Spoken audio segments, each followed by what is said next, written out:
safe inside.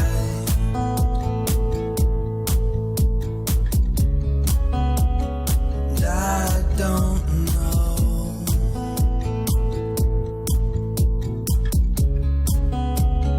where you hide,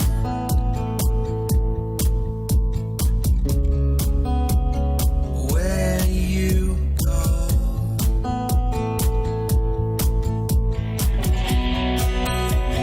Take me out,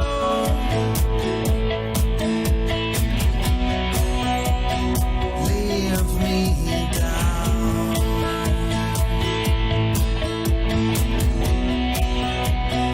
Turn me up,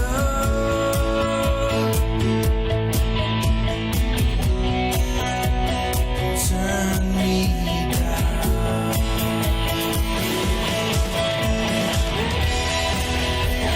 Wherever you go,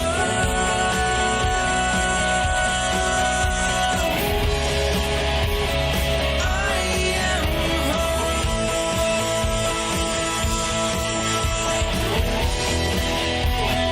found my soul.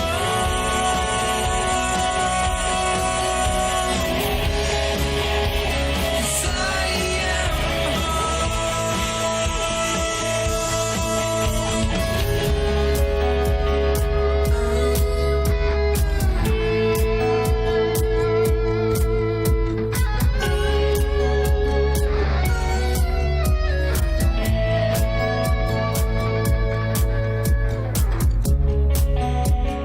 deepest thought.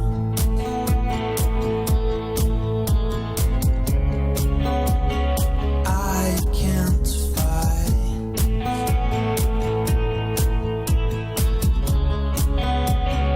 Locked away. Hard stop. Oh, I do wish they'd have a fade out there. Do not look pensive near your pets. I'm very fond of pets. I've got 4 chickens and a goose at the moment. The others are not with us now, but I'm very friendly to pets. Anyway, we're back now. That was a bit of Darren Claxton remixed by David from Iran. And I catch a chicken sometimes, yes. Right, so we're back now. We're going to start the forum proper. This is Steem Commerce. I'm going to bring on first of all because he's got to go shortly, but I've got they call me Dan up here. So grab him. There we go. There we go. Right. Good. Good evening, Dan. Hey, coming in clear?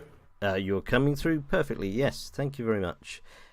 Yes, thank you for coming on. I particularly asked you if you could come on because you have been using, and it's your post a few weeks back about pricebreaker.com, where they were accepting Steem through coinpayments.net, was sort of real life Steem Commerce. So I was interested to hear about your experience and thoughts about Steem Commerce. So yes, if you'd like to just maybe introduce yourself in case anyone doesn't know you, Dan, and then we'll sort of take it from there.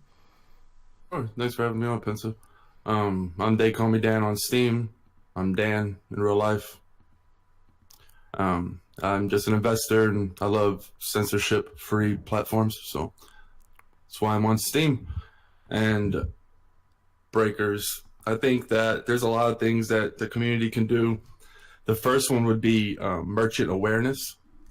So you're going to want to, because the thing about merchants, they're very friendly and they always want more business. And if you can teach them how to get more business for, it's not that hard. Coin payments is really easy to sign up for if you have a business. So I would say the first thing is to teach them. So if you have any local businesses or friends, it's a real life friend of mine. He's been running online commerce for 15 years now. He has multiple websites. He's going to start accepting Steem on all of them.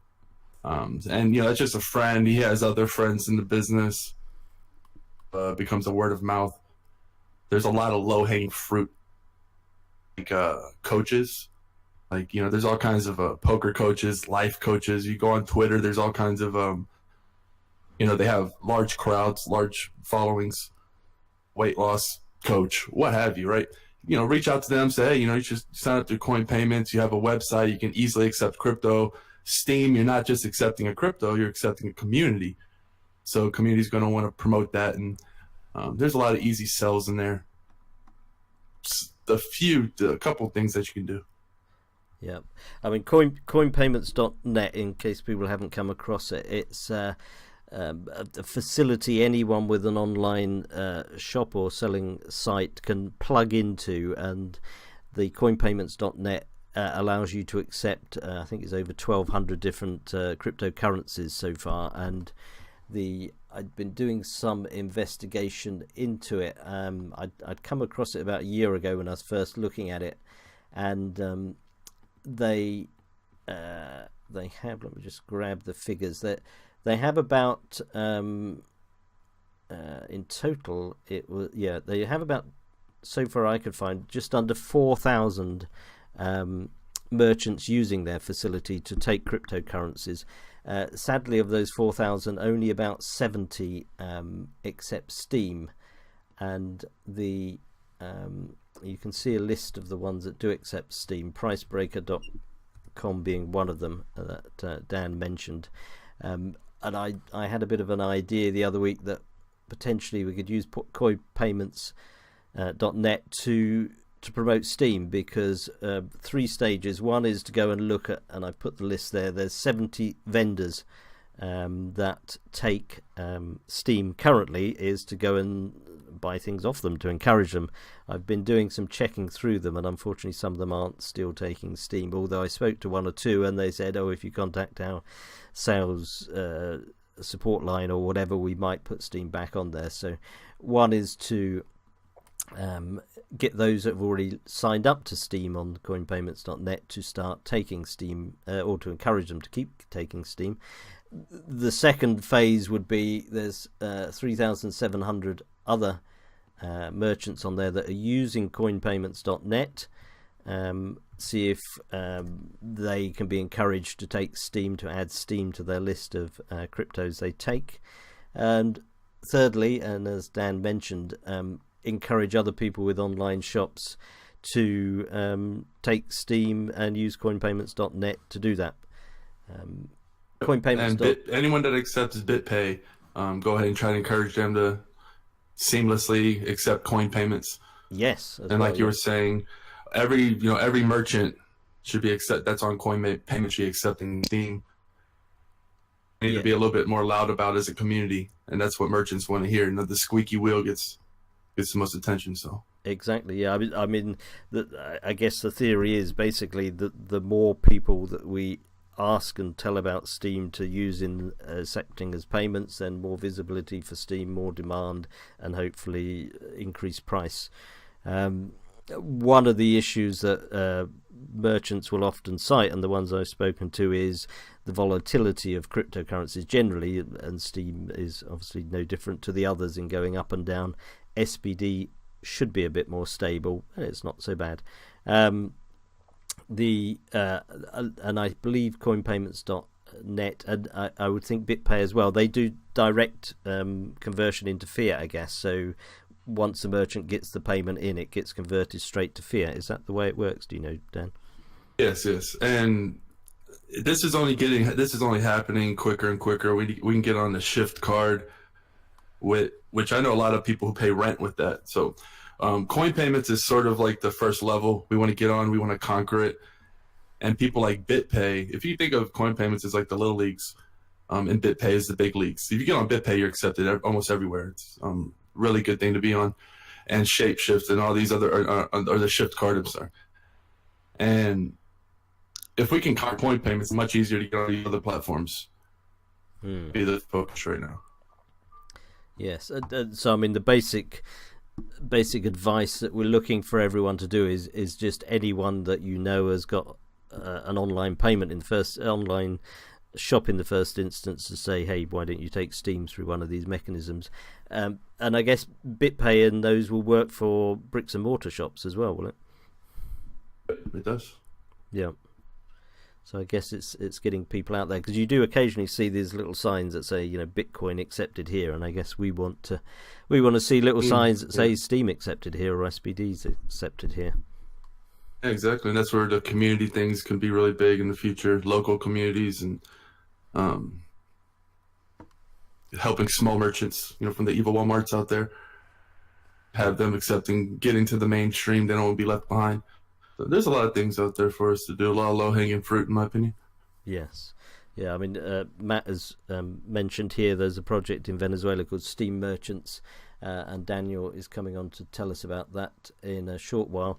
They're running a project in Venezuela trying to persuade stores, merchants, businesses there to accept Steem. That's set against the background, obviously, of the economic difficulties that I suspect everyone is aware of in Venezuela, and the background of Dash making big moves in Venezuela. I think they're pumping millions into Venezuela to promote Dash there.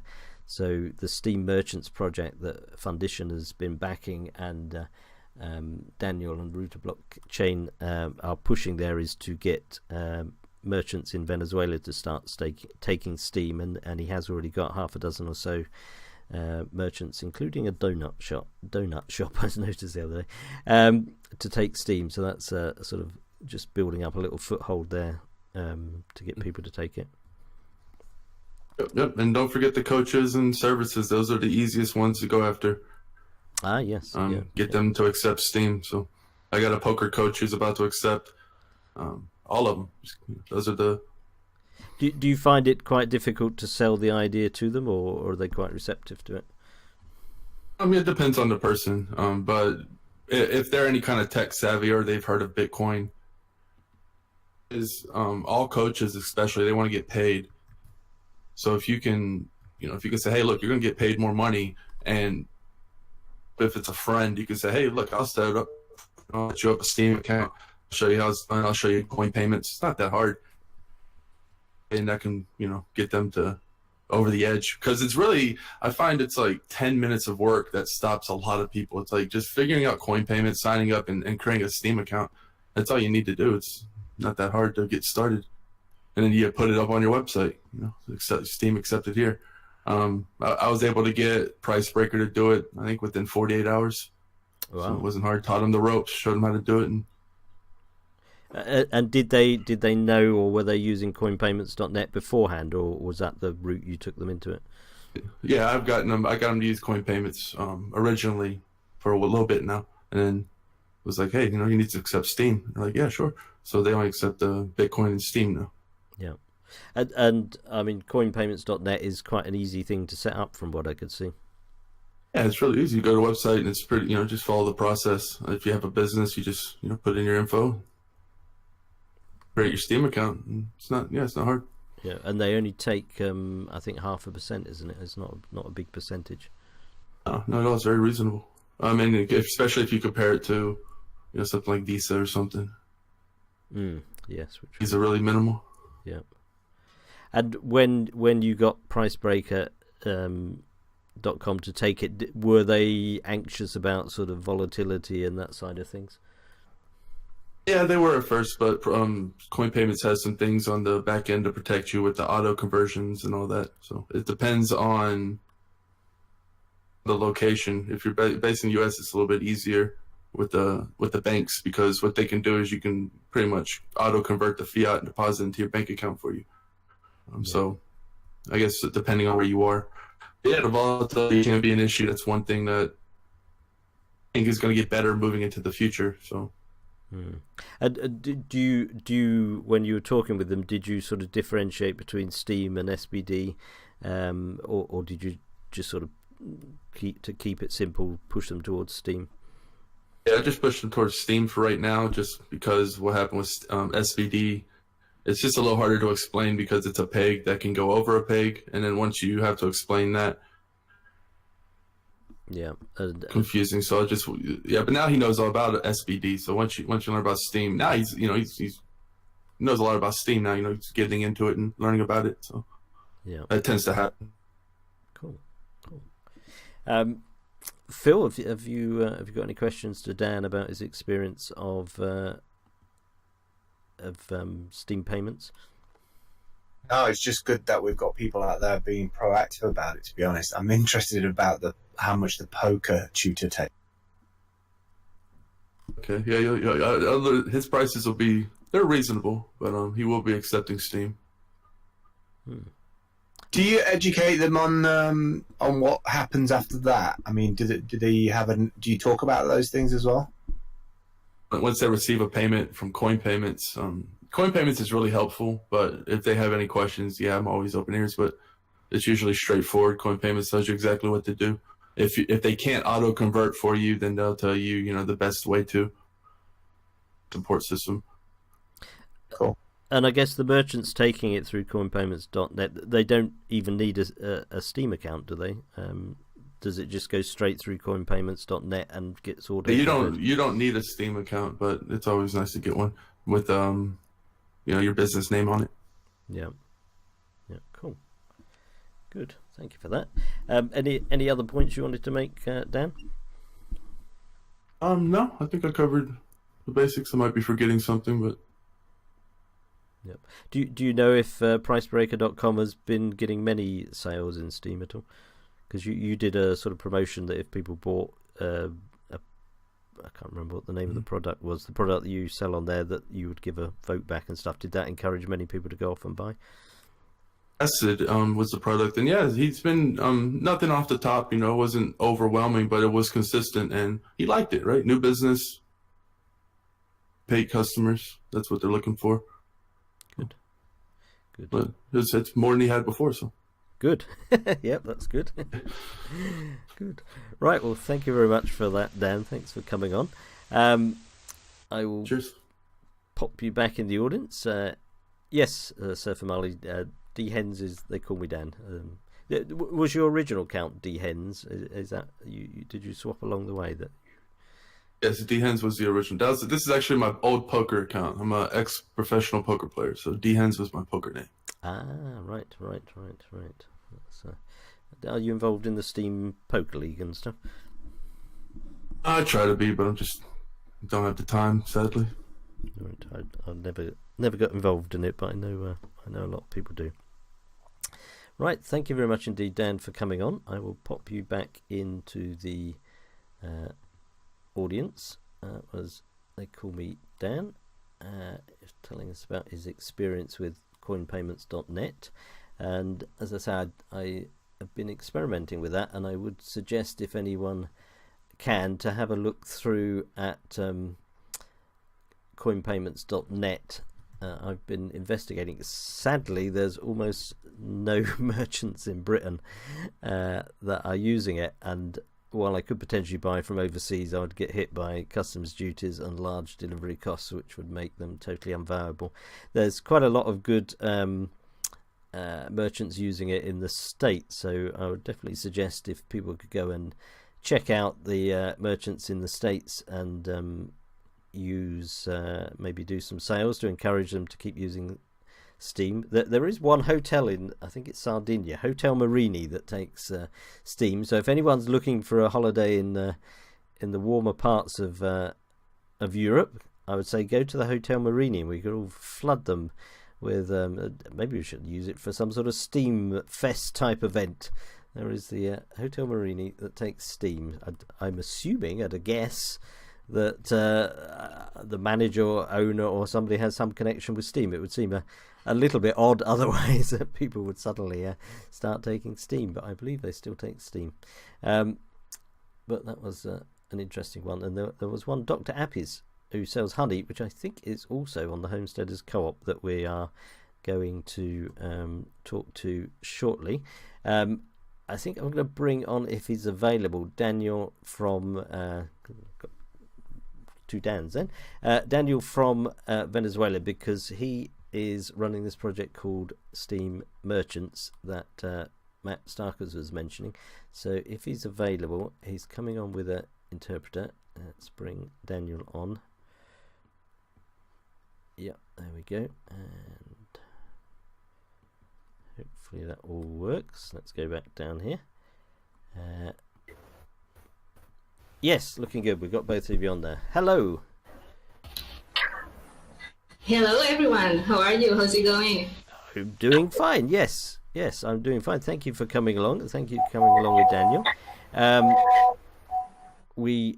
Got a little beep there. If you would like to tell us a bit about the Steem Merchants project, I will go and find the links while we're talking. Ok, Daniel, que si puedes comenzar a hablar sobre el proyecto de Steem Merchants. Claro, hola Pensi, gracias por la invitación y felicidades por tu programa. Hey, Pensive, thanks for having us, and I congratulate you because of this show, this amazing show. Thank you very much for coming on. If you your project is called Steem Merchants and it's in Venezuela, in Caracas, and you're aiming to get shops, businesses to take Steem, and if you'd like to tell us a bit about how it's set up and progress so far. Daniel, que si puedes conversar sobre nuestro proyecto, sobre nuestro objetivo de Steem Merchants y sobre nuestro progreso, cómo va nuestro progreso hasta ahora. El objetivo de Steem Merchant es adoptar 100 comercios en Caracas que acepten Steem y SBD. Okay, our main goal is to adopt 100 stores in the city of who can accept Steem and SBD as a payment. Esta iniciativa llevamos meses planeándola y la idea es de hace tiempo. I had this idea for a long time ago. Cuando estábamos recién comenzando en Steem,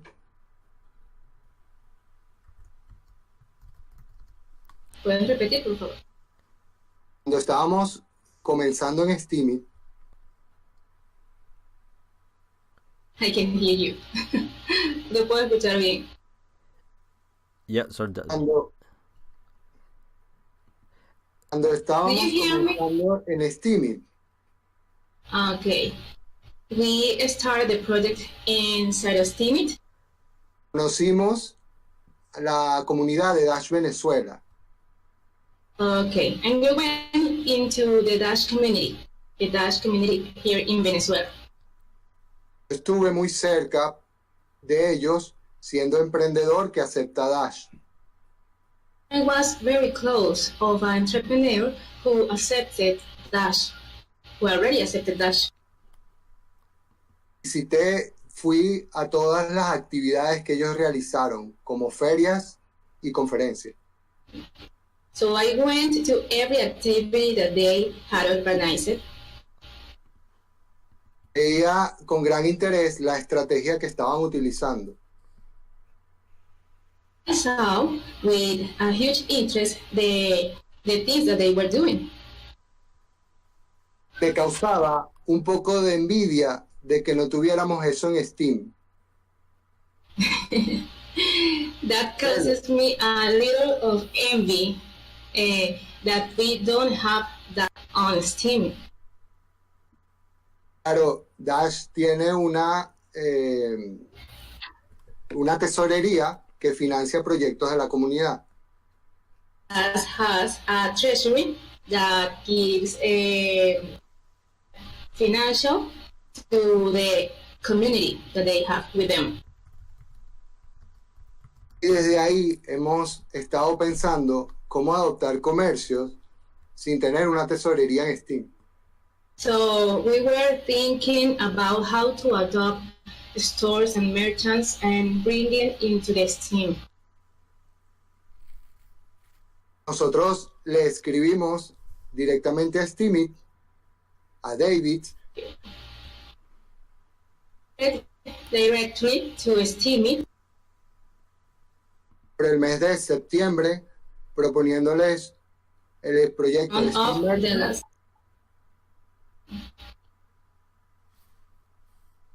Wrote it at Steem at the last September about this project. Un proyecto mucho más grande y ambicioso para promover Steem. ¿Puedes repetir otra vez? Además, un proyecto más grande y ambicioso para la promoción de Steam. We also wanted a huge project with the goal to promoting the Steam.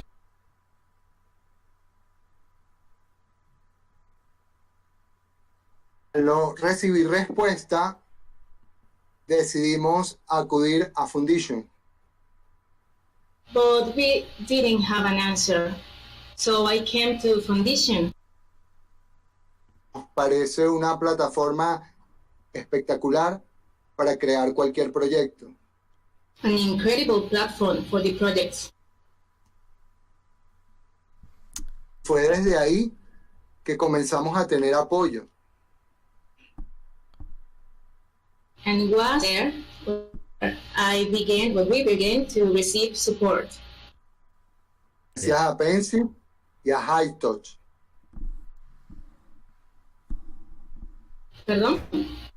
Gracias a Pensive y a High Touch de Foundation.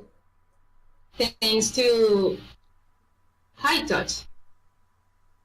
Yes, High Touch runs Foundation. He was here earlier. He's gone Yeah. away now, but yeah, that's where I came across the project. Awesome. También StarText de Oracle, que nos ha apoyado mucho. Of course, we need to say thanks to Starkers from Oracle. He gave us a huge support since the beginning. Debido a la experiencia de Dash en Venezuela,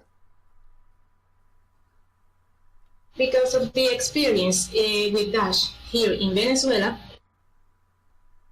pensamos que los 100 comercios los podíamos adoptar en muy poco tiempo.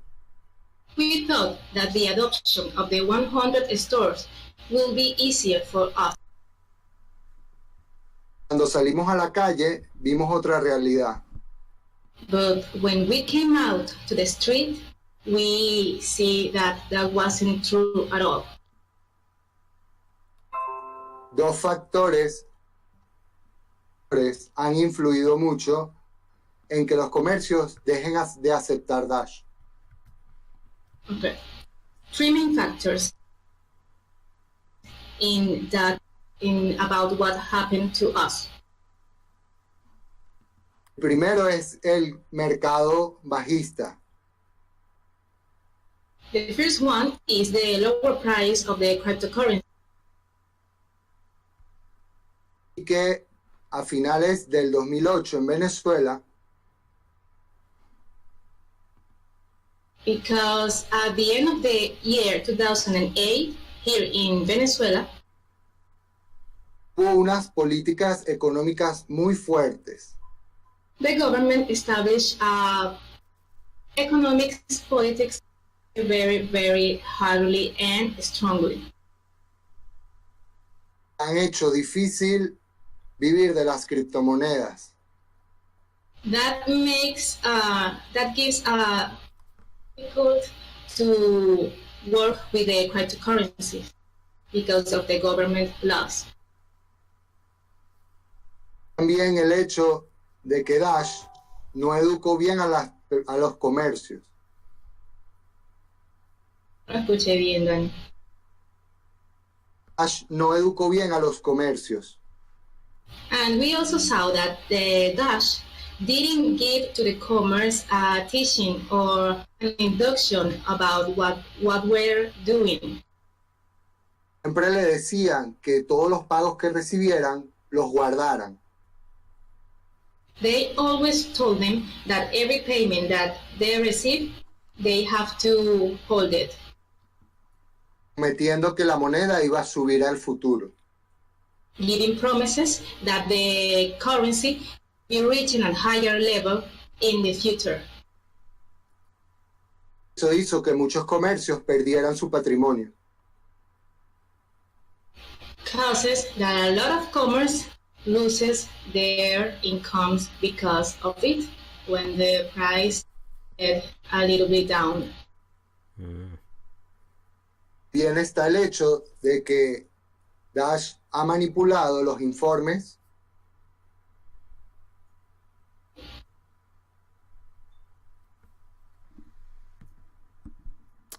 ¿me escucha?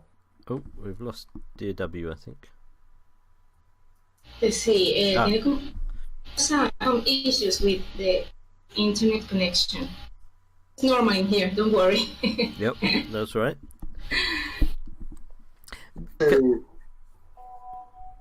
¿Me puedes escuchar, Daniel? Repito. Sí, repíteme porque no se escuchó, perdimos el audio todos. Can I Okay. can I ask Daniel? Ya va. Can I ask Daniel because he's mentioned the difficulties or the problems with the Dash side of it? Ajá. Is Daniel taking a different approach to make the Steam merchants offering better to overcome those problems? Ok. Daniel, debido a todos los inconvenientes que has visto, estás tomando como una vía alterna, como una mejor perspectiva para hacer las cosas con Steam Merchant. Y nosotros educamos mejor a los comercios Okay. Yes, we are trying to give to every commerce more education about the blockchain. ¿Algo más? que tengan una decisión personal Okay. si guardar la moneda o cambiarla a fiat. Because with this information, they can decide if they can hold currencies or they want to exchange it. También nos aseguramos que estén comprometidos realmente. And we also get sure that they have a real commitment with the platform. Eso es que tan rápido. No te volví a escuchar. Eso es que no los adoptamos tan rápido. Por eso es que no. Los adoptamos tan rápido. That's the reason why we are not adopting as fast as we thought it would be. Vemos que los que entren no dejen de aceptar Steam. Hemos pedido que los que entren tienen que aceptar Steam. Vemos. Queremos. Okay. How many businesses have joined Steam Merchants now? ¿Cuántos negocios se han unido a Steam Merchants ahora? Tenemos 6 actualmente. We have 6 commerce right now. That's a good start. And are you sort of continuously? I mean, I guess the situation in Venezuela at the moment is sort of particularly difficult. This very moment in time. I mean, is that making it hard to go and talk to businesses at the moment? Daniel, él supone que debido a la situación de el país, un poquito más complicado el outsourcing de comercio. Y nos hemos topado con varias situaciones. Yes, of course, we have faced a lot of challenges. Sobre todo esta última del gobierno de transición. Okay. For example, the government in transition that we are facing now.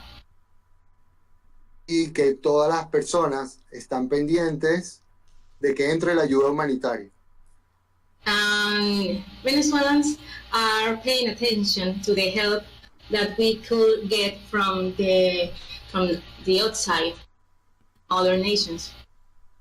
Nos hace difícil que se concentren en atender. That makes it difficult to get adopted some commerce because people are paying attention to the political situation right now. Difficult time. Yeah. Estoy dejando el link de nuestra página web donde tenemos los 6 comercios listados. Okay, I am leaving here our website. You can find in here the 6 commerce we already adopted. Great. Thank you for that. I mean, it sounds it's an extremely good project you're doing. Obviously in a very difficult situation at the moment, so I'm going to be very interested to follow it and see how you get more businesses joining up in the coming weeks and months. And thank you very much indeed for coming on and telling us about it. And if people would like to support you, you're still running your Fundition project, and they can go and support you there. I'll pop the link to the Fundition project, so if anyone wants to support the project, they can go over and give donations, etc. there. So I'm sure you'd be happy to receive more support there.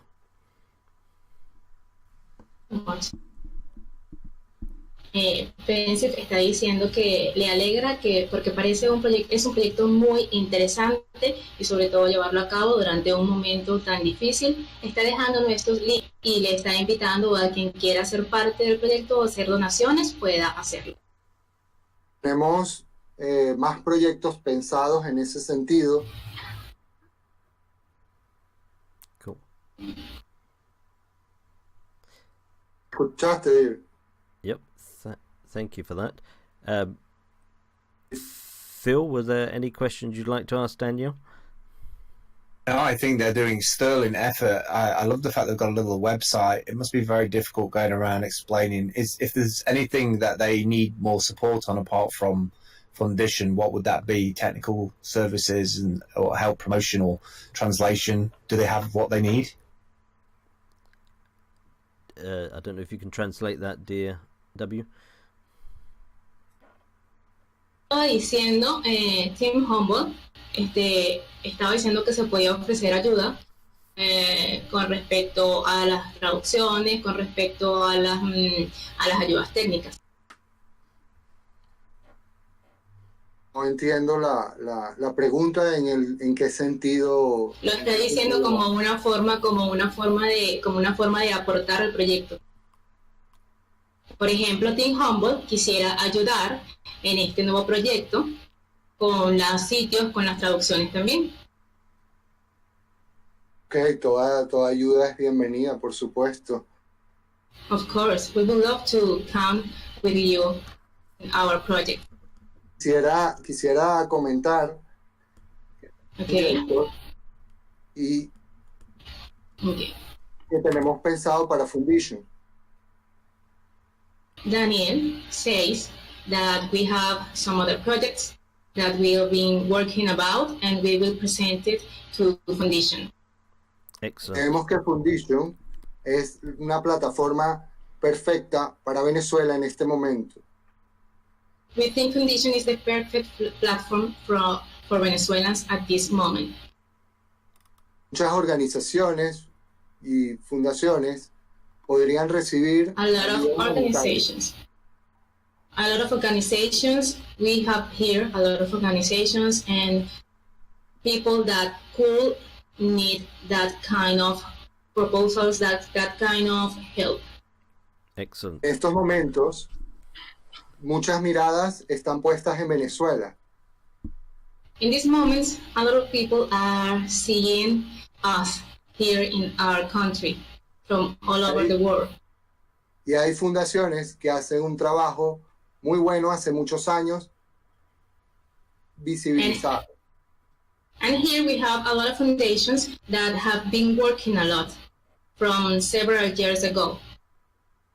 En este momento se pueden dar a conocer todos esos trabajos This is the perfect moment to get known about this project.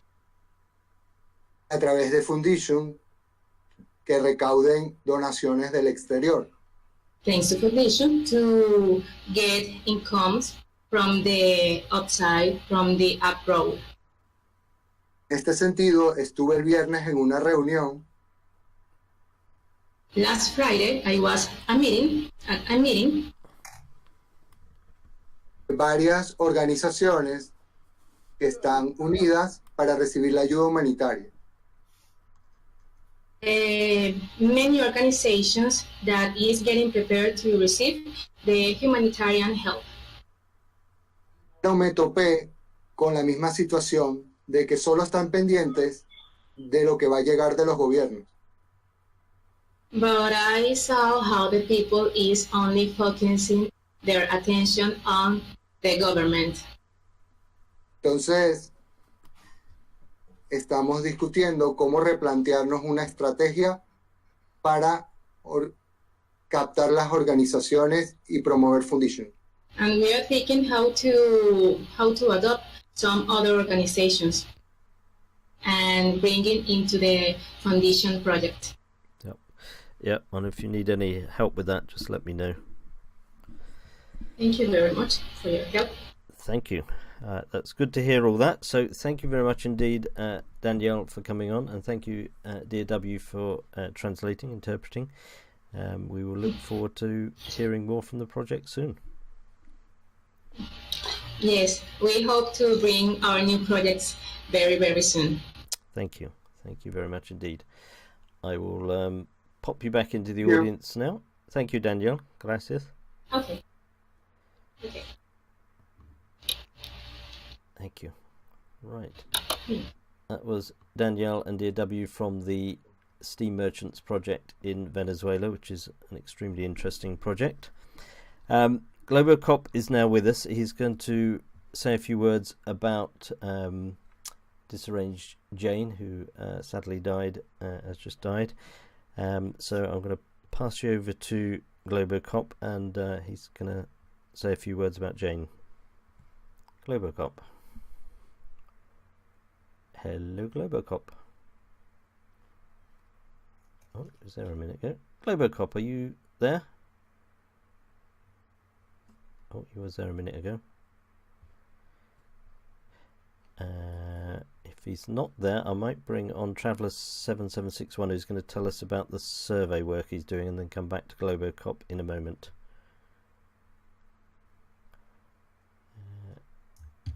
I'm here. Hello there, Globocop.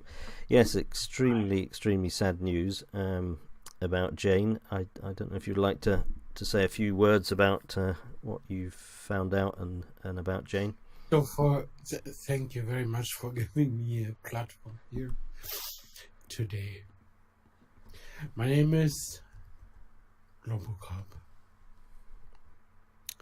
Her name was Jane, Disarranged Jane. I have had a beautiful show with Jane. Her real name was Keely, by the way, Keely K. And she died 2 days ago. I'm coming on the show to allege her husband to have murdered her. I'm not doing this lightly. I'm doing this based on evidence, and I will show, for the sake of justice, that she was murdered by people she loved. Ladies and gentlemen, you've known me, maybe you don't. Help me out here. I've read the police reports, ladies and gentlemen, and it doesn't add up. When something doesn't make sense, ladies and gentlemen, and you question it, I raise flags. And you know what? Whoever murdered her, I'm looking into your eyes, Mr. T.I.M. I will pursue you, and I will catch you, and I will make sure that you will be brought to justice.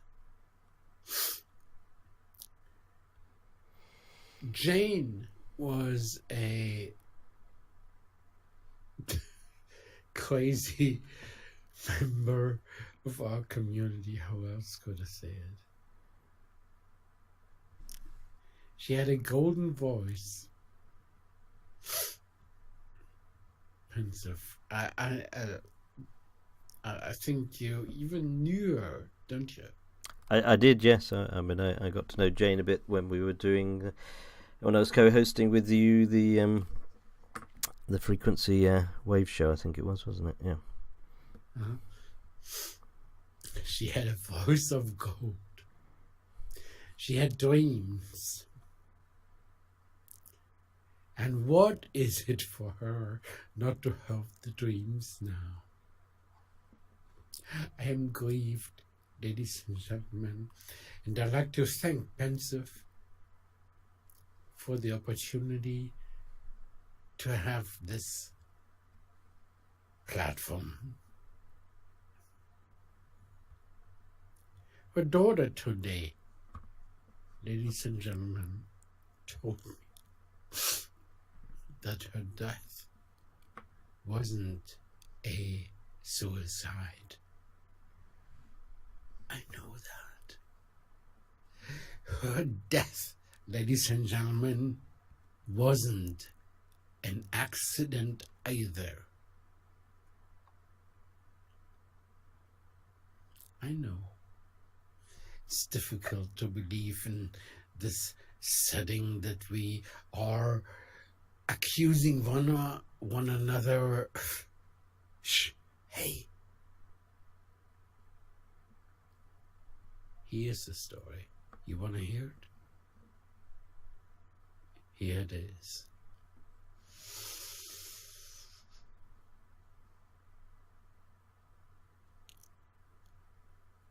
It is beautiful right now.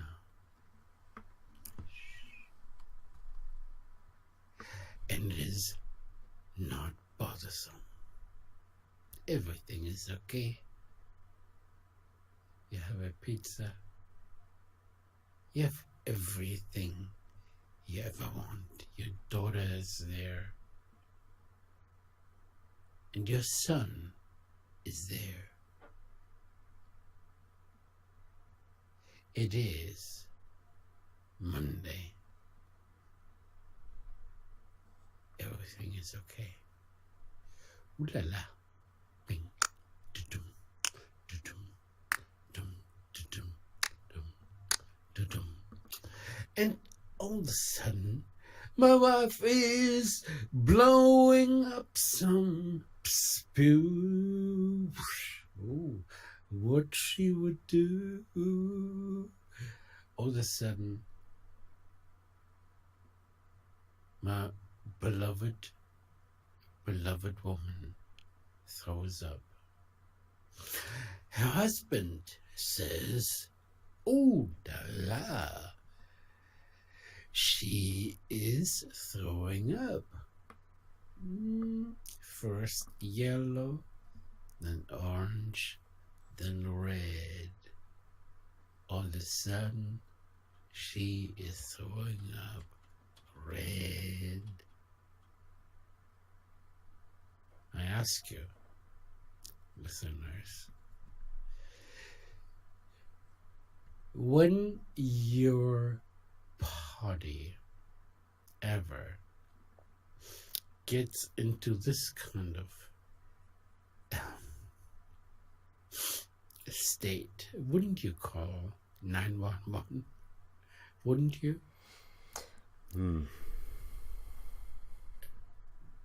But husband didn't. He said, oh, I'm gonna put my little bag onto you. So he put his little, I don't know what it was, but he said, I have a little, medical band that I put onto you, and it was dead when I put it onto you. But then, just for the fun of it, I put it onto me, and it was alive. And I put such much, high blood pressure on me. And then I put it back on my dead woman, and what do you know? It was dead. What's the? Is there going to be an investigation into this, Globo? What's the current? I will make sure there's an investigation. Listen, to a heartbeat.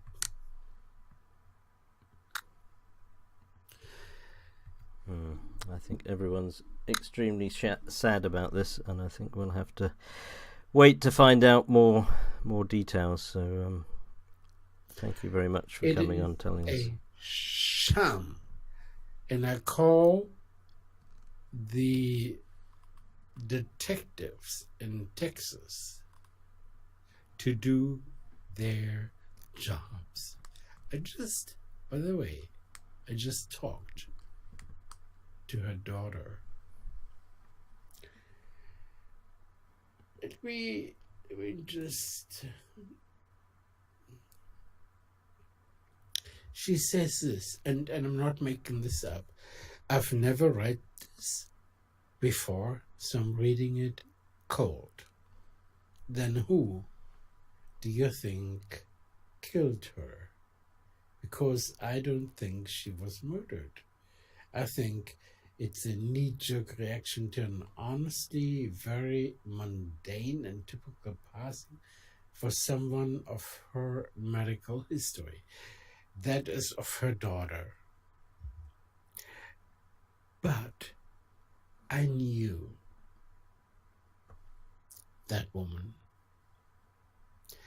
I knew her. She was my best friend, ladies and gentlemen. She would have never taken her own life. She would have never consented to not giving her medical assistance. I therefore charge those who are out there with murder.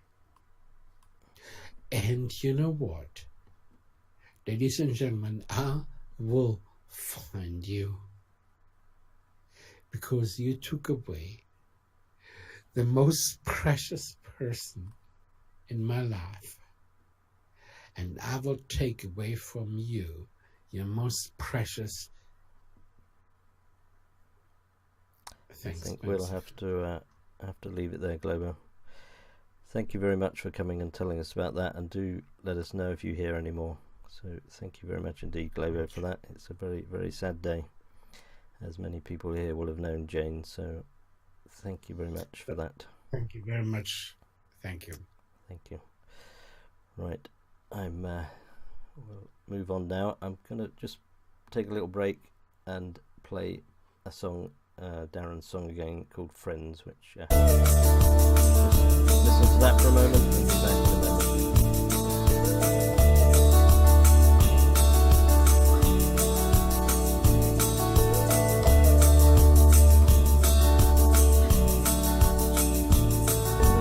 Have you seen them come and go?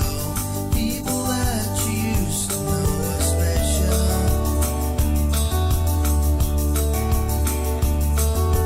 Wonder what they're doing now. I'd like to find it out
Right, we're back now.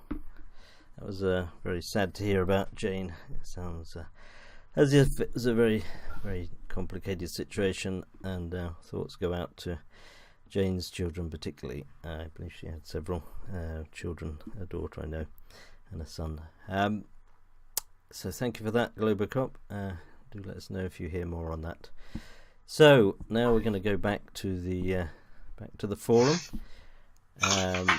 First of all, we've got Traveller 7761 who's going to give us an update on the survey work he's been doing, if you're ready for that. Yes, I am.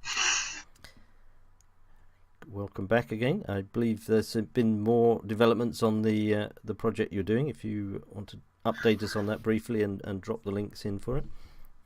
Yeah, I'd like to do that. But first, Globocop, my deepest sympathy. This is something so hard I can't hardly imagine how you feel. So, but, well, to the polls, it's difficult now. So, some of you probably already know that closely linked to the SOS forums, an initiative is going on to identify top priorities for the advancement of the Steem ecosystem. And this time I'm here not to talk about what's going on, but first time we have some results to present, just put them in. So the question we had was, what should be the top priorities concerning marketing? And 4 things came out of this. Think about consumer attractiveness, facilitate onboarding, focus on communities and not rewards in marketing, and sneak users in. And I thought a little bit, how could the strategy is always something theoretical. But if you make it concrete, what could this mean? Let's take the point, focus on communities and not rewards. Surfer Marley is doing a 60-second contest for Steem promo videos at the moment.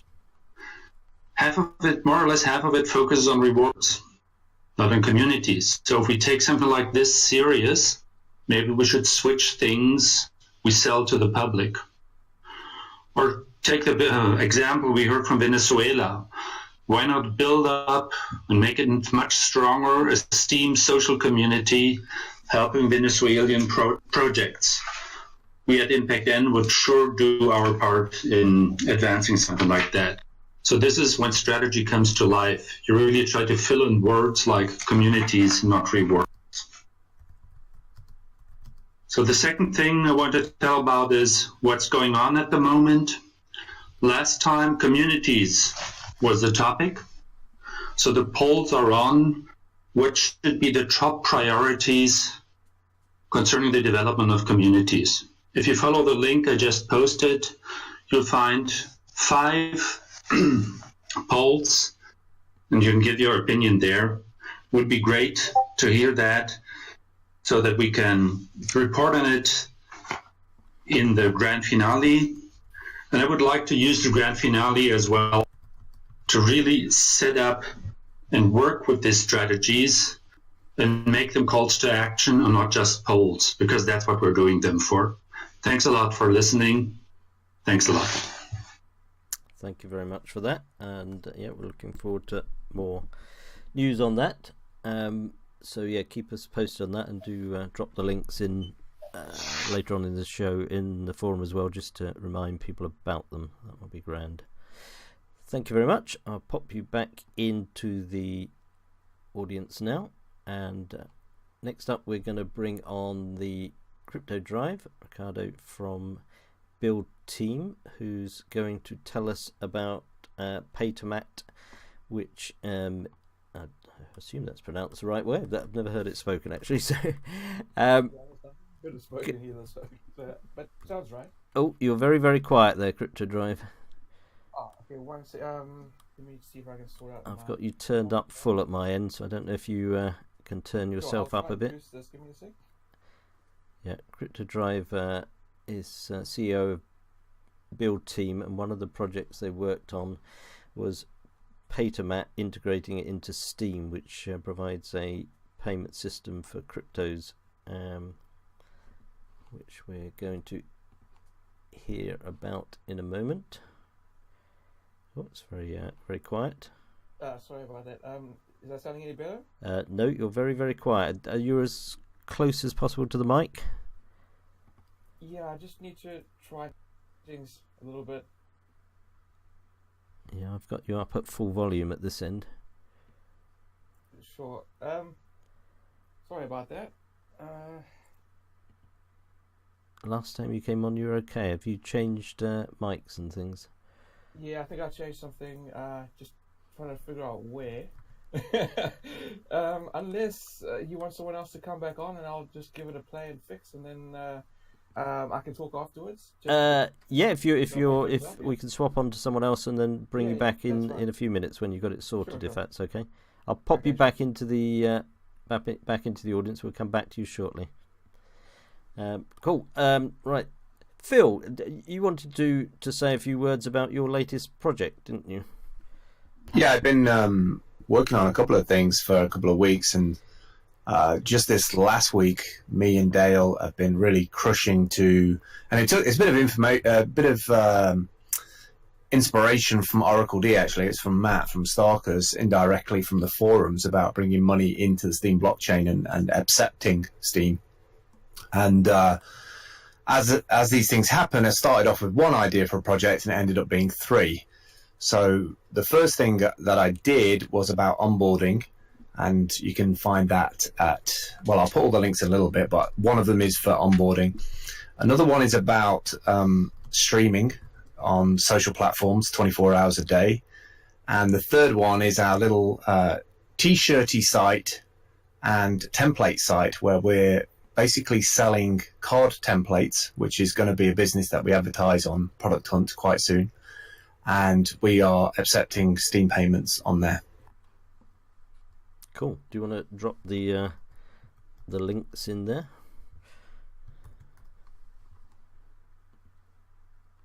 Hello, Phil. We lost you there. Yeah, I'm dropping them in. Oh, sorry. I thought you disappeared there. Yeah, but it's a powerhouse of projects that popped out all in one go there, Phil. Very impressive. Yeah, it's been stuff that we've been floating around for a while. The card site was mainly because Dale's a top 1% seller on Upwork. She's been doing it for about 3 years. So she's got a lot of power on there, if you like, in terms of corporate companies coming to her to ask her for various things for voiceover and stuff.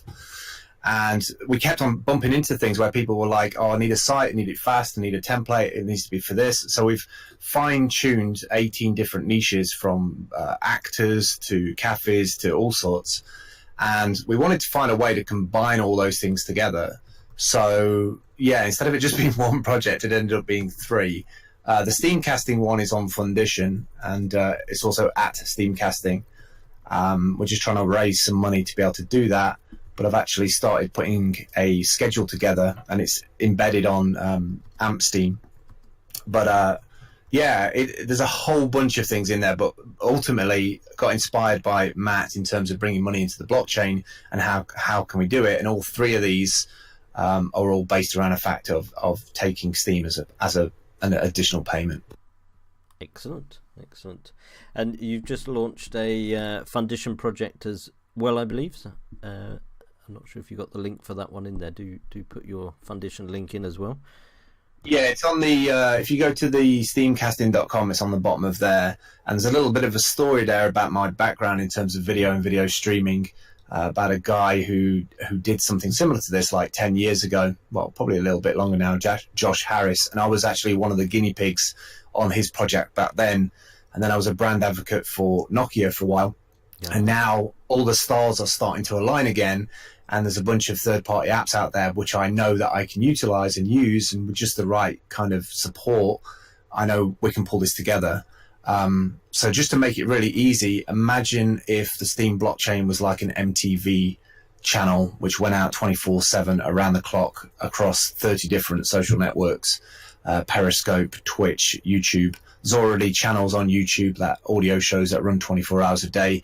So why can't we have one for Steem, which is made up of steemians making content? And I'm not just talking about DTube videos. I'm talking about people who have got businesses on the platform, the Steem Monsters of the world, the Steem Engine, your show, for instance, and building that up so it's actual proper fully fleshed out schedule that runs around the clock. Obviously I'm going to need help and support on it to do the video editing and to upload the files, but I know with the software and the services that are out there that I can make it work in a relatively short-term fashion. I can pull this together. Excellent.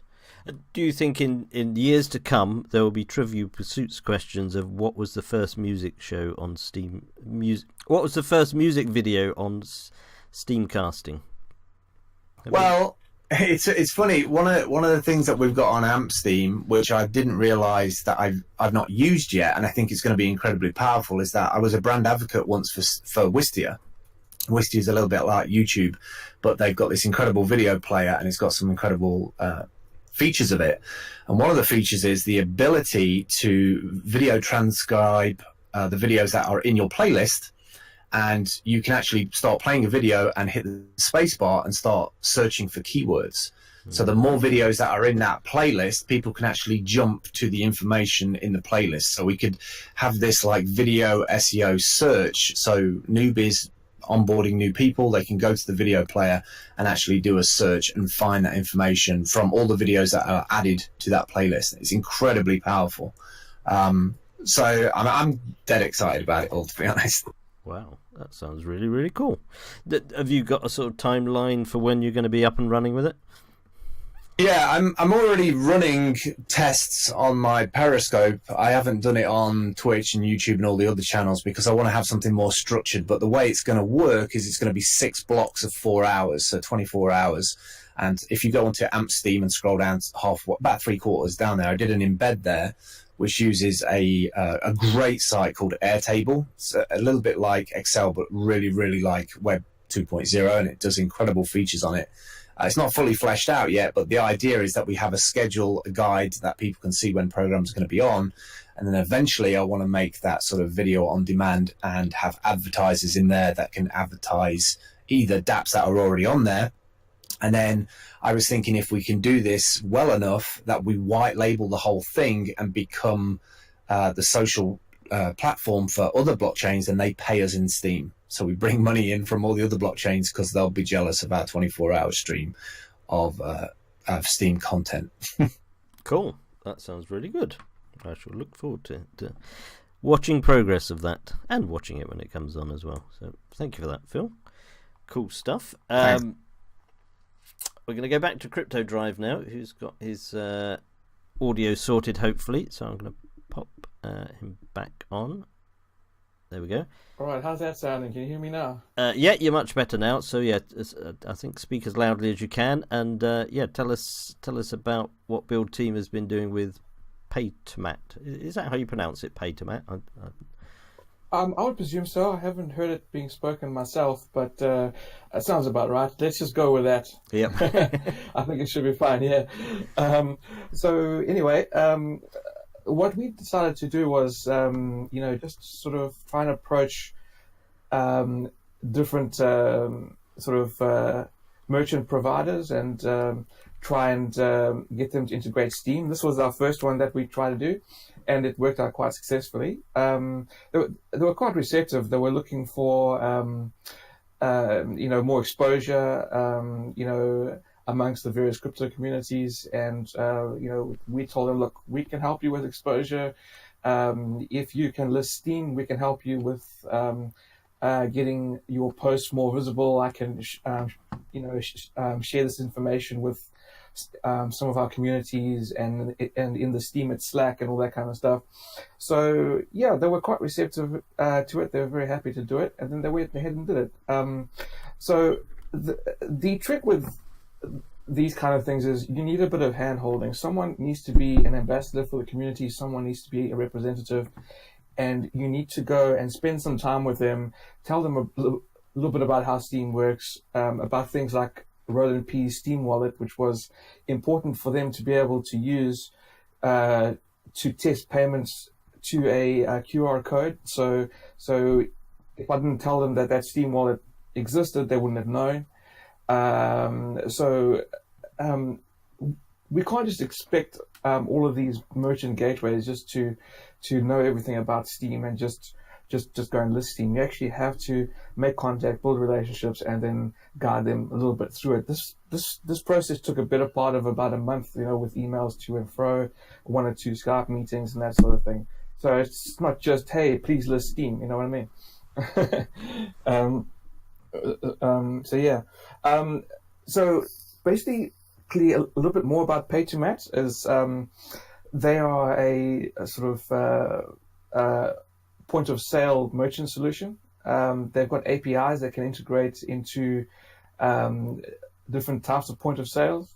They've also got mobile and tablet apps that you can just receive payment directly with a QR code.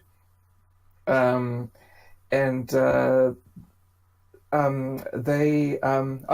see a question that's come up. Steem is not on the app yet. Yes, that's right. Steem is not on their consumer app. So when I say consumer app, I mean the personal wallets of each consumer, but it is on the merchant side. So what that essentially means is that you will have to use Roland P Steem wallet for now to be able to pay with QR code. But on the merchant side, the merchant's able to generate the QR code to be able to receive Steem. So it's all set up on the merchant side, just not yet set up on the personal consumer wallet. That's just the only difference. They've also got a WooCommerce, what do you call it? A plugin, yeah. Mm-hmm. I'll link it here. Give me one.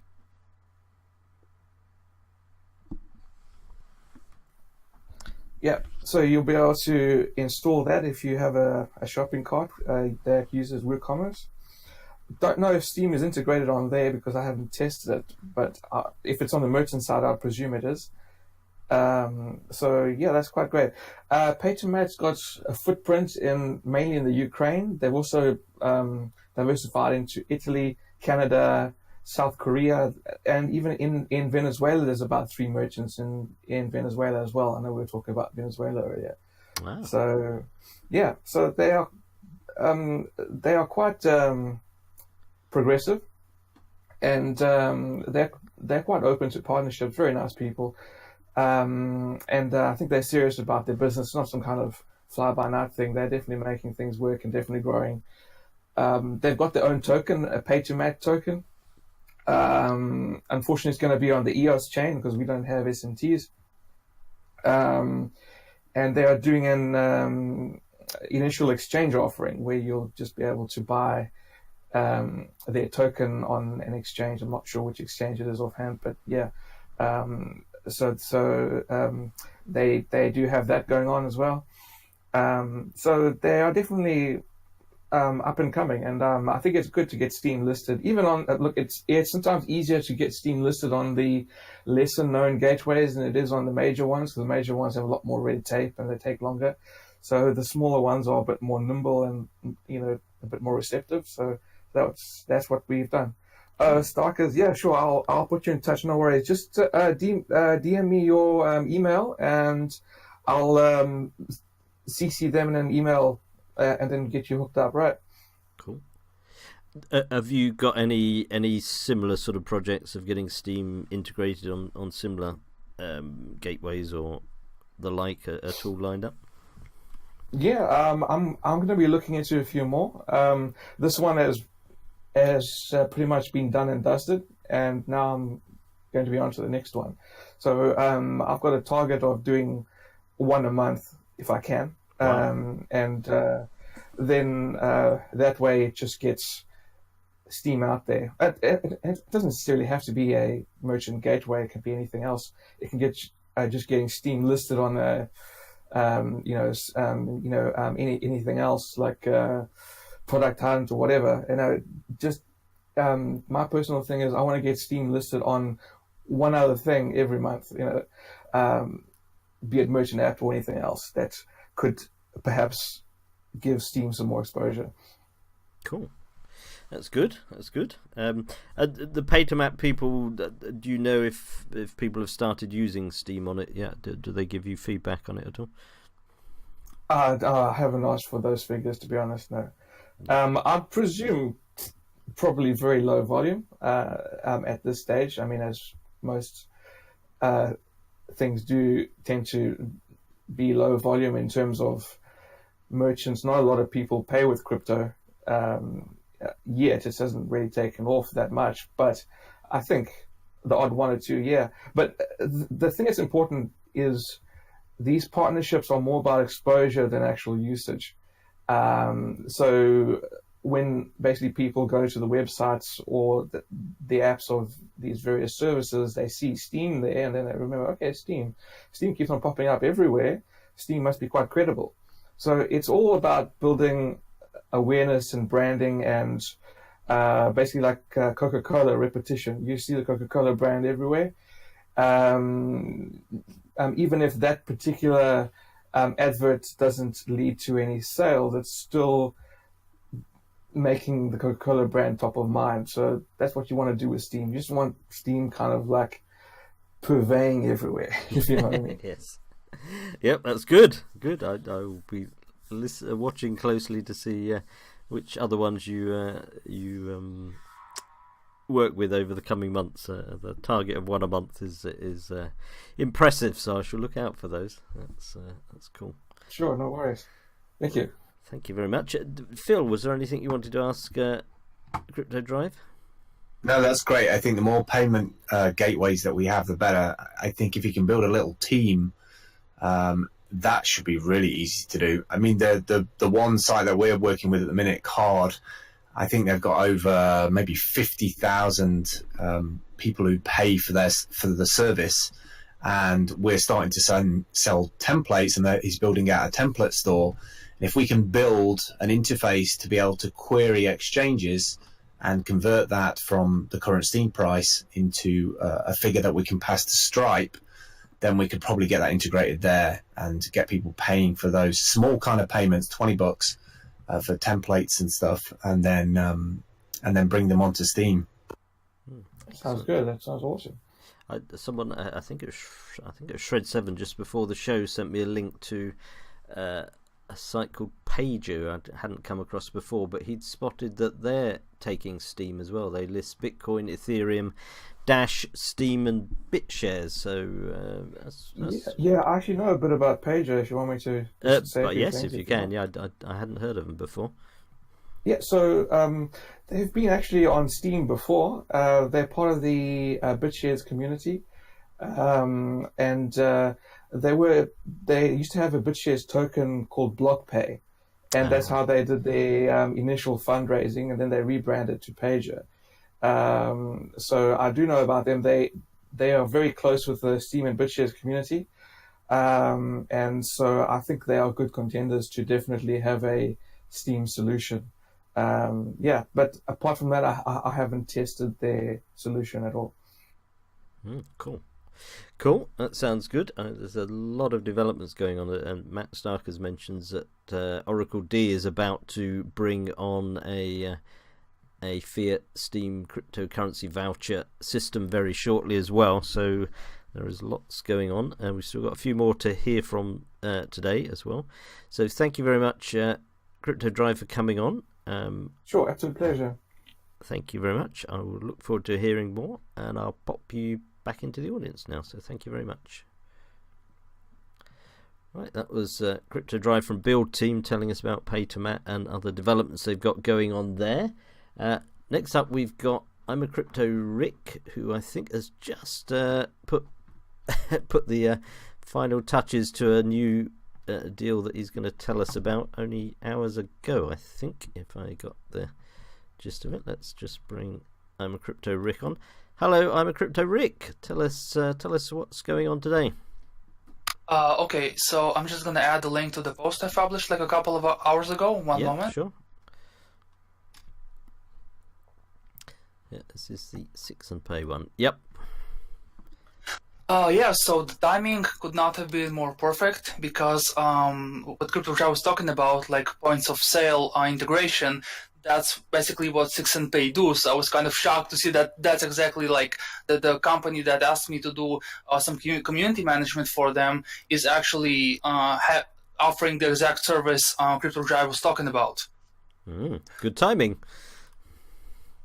So basically, I don't know if I'll be able to talk about the three things I wanted to, but basically, exactly, I would like to explain what their service actually is, in what ways it's better than the current their competitors in the US, the ICO that they're doing, and their marketing program.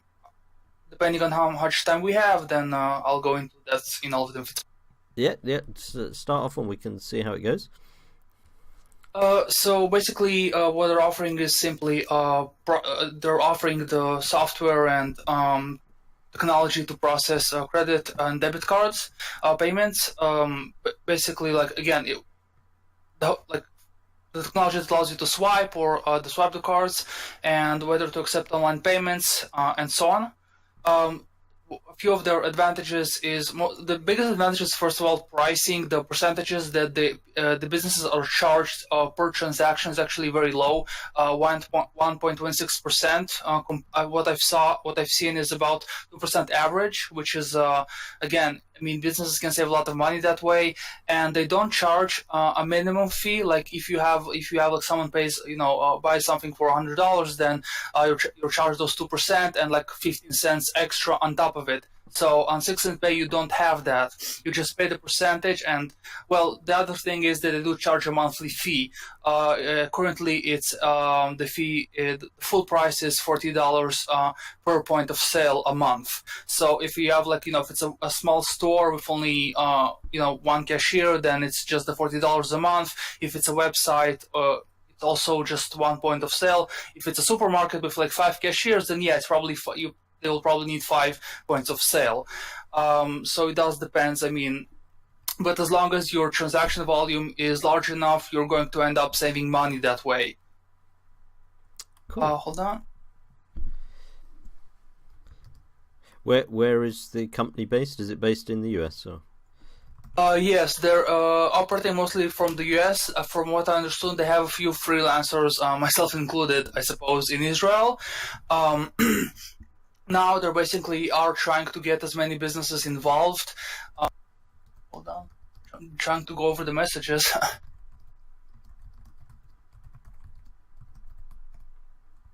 Okay, so sorry, just again, I'm not really good in those things. So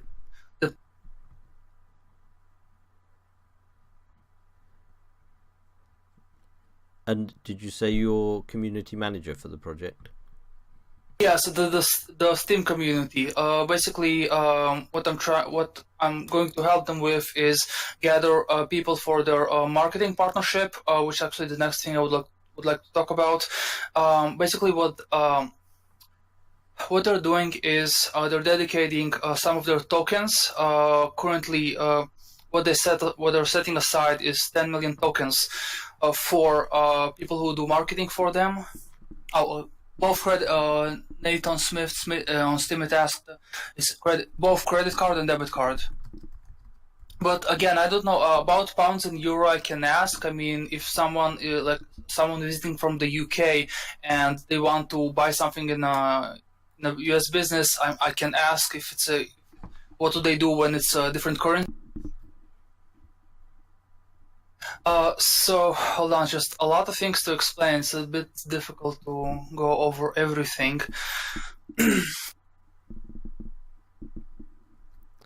So as I said, they're dedicating 10 million tokens for the marketing program. What they're going to do is every marketing partner that they accept and does marketing activity for them, whether it's publishing articles, making videos, managing communities, like for example managing a subreddit. If anyone wants to apply for that, they can earn plenty of tokens that way. No, they don't support Steem at the moment, Steem Home.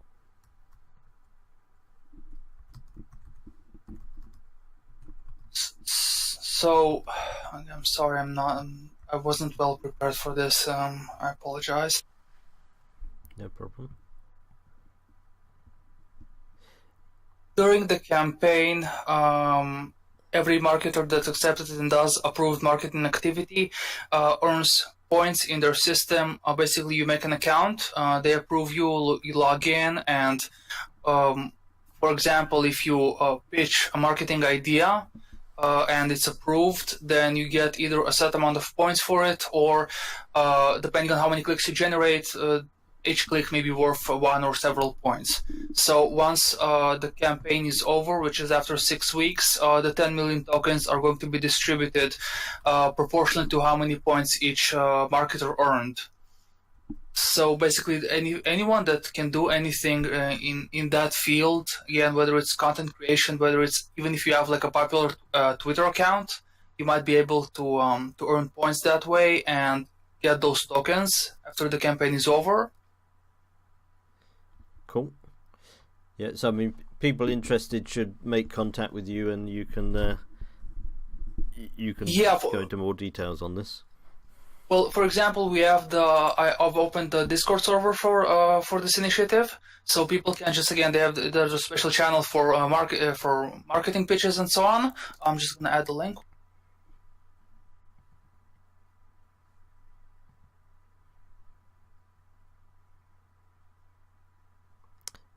Yep. Well, I'm a Crypto Rig is looking at that. I'm just saying we've got going to bring on Art on My Sleeve next, Disregard, Fiat and Mark Giles, and then we're going to have a whole crowd of people from Homesteaders Co-op are coming on to take over the last segment of the show. We've got I think they're all here. We've got Sage Scrub who set it up, and then we've got Nate on Steam It. I think he's still here. He's coming on. We've got Papa Pepper. We've got WWF, and I think there's a few others. Senor Coconut. I'm not sure exactly who's coming on, but they're all going to come on shortly. Hi there, Papa Pepper. I see you there, and Nate's here as well. We're going to bring everyone on shortly. Yep, that's cool. I'm a Crypto Rick's gone quiet there. Are you still with us? I'm here. I'm just because you spoke, I didn't. Oh, right. Okay. Yep. Yeah. If you want to sum up on that, and then, as I say, if people want to find out more about this, they can get in contact with you and join the Discord. By the sounds of it. Yeah. They can go over the ICO details. I mean, they actually, again, you have an actual product behind the token. I mean, there's a big discount on it at the moment. So if everything goes well, I mean, worst case scenario, you make 10 times your money. The best case scenario is you can each token that now costs $1. The best case scenario is that it's going to basically be used to pay that monthly fee of $40. Then it's going to be worth $80 in the best case scenario. I mean, everything is in the white paper, and the post I went into detail in that as well. Anything you want to know, you can ask me. I can forward any question to the founder, and actually maybe in one of the future shows, he might be able to even come talk himself, if that's a possibility. Yep, sounds good. That sounds good. Yes. So, right. Thank you very much for that. Phil, any questions for I'm a Crypto Rick? Not that I can think of. I'm not a big supporter of ICOs, I'm afraid, so I'm probably not the best client. Right. I've never got involved with one, I've got to be honest. So, right. Thank you, I'm a Crypto Rick. Drop the links for the Discord, etc. I'm not sure if you did already drop that, but if you haven't dropped the link for the Discord... Yeah, I just have a few messages up. It's there. Yeah, I got it. Yeah, it moved past. So thank you very much for coming on, and good luck with that, and we will look out for more. So thank you. I'll pop you back into the audience. We're going to bring on Art on My Sleeve. He's going to tell us briefly about his business plans, and he wants to take Steem on that. And then we've got Disregard, Fiat, and Mark Giles. And then we're going to go on to Homesteaders Co-op. I think that's then everyone that I've got on my list. If I've missed anyone, do tell me. Just skimming down the list again. No, that's it. Upheaver. Wasn't sure if he could make it or not. And I don't think he's here yet. No, he's not. So that's fine. So yeah, I'm going to bring on Art on My Sleeve first. Hopefully that all goes well. There we go. Hello, Art on My Sleeve. Oh, you're muted at your end by the looks of it. You need to and Ag's going to come on as well in a bit. Aggroed. Art on My Sleeve is muted. the moment, so maybe you can unmute. I'll come back to you in a moment. I'm going to bring on Disregard, Fear, and Mark Giles as well. We'll come all on together. Let's grab everyone here. Disregard, Fiat, and Mark Giles, are you available to talk now? Hello, Disregard, Fiat. Oh, they've both gone. Oh, everyone's going. Art on my sleeve, can you unmute? You might have to bang it on the desk if it's a if it's a smartphone. Don't take my word on that. I always say that, but it's not the way to do it. Right.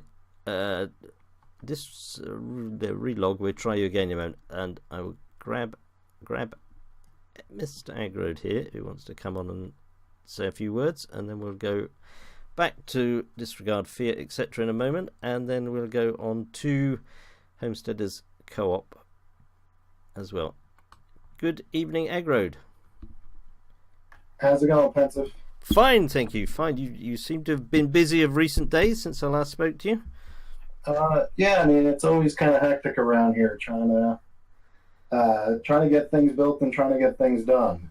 And on that note, we've Matt and I and Harpagon have been working on a project called Steem Engine for a while now. Indeed. We wanted to go sell some equity for Steem Monsters, and there wasn't any way to do it on Steem, which felt crazy. So one of the things that we wanted to do was build a platform where you could make your own token here. And we had sort of just been waiting for SMTs because they seemed like they were likely going to arrive in short order, but it turns out they didn't. And so we spent some of the last time, we found a developer named Harpagon who's on the Steem blockchain, and he wrote a smart contract platform or tool, and we've teamed up with Harpagon to go deliver what we call Steem Engine. It's a smart contracts platform, and we're starting small. The first smart contract is basically the ability to create your own tokens, and this is functional today. And then in the future, we're going to have additional types of contracts that you can build on here. So it's a full smart contract platform like EOS or like Ethereum, but it's all built through what we call a side chain. So it's not part of Steemd, it's not what every witness runs, but every piece of data gets stored on the Steem blockchain. And, we have a separate public node that, people can run to go verify all of these transactions in a decentralized and fully transparent way. And people can go and I think you have to buy, is it 100 of your tokens at 100 Steem, the Eng token, and then you can set up a token. I see Exile and others have already started setting up tokens, haven't they? Yep, that's exactly right. You need to have some kind of fee because we don't want an infinite amount of spam on the blockchain. But yeah, right now it's one Steem equals one ENG, and it takes 100 ENG to make a token, and that 100 ENG is actually burned. The ENG is like the base token that's part of this thing. There's 4 million of them in existence, although it's less now. But 1 million went to Steem Monsters, 1 million went to Harpagon, and 2 million are sitting on a third account called Steem SC, and it's sort of like a developer fund that we have to go help handle future developments. Like, for example, one of the things that's going to add instant liquidity to what we're doing for anybody that creates a token is we're building a DEX.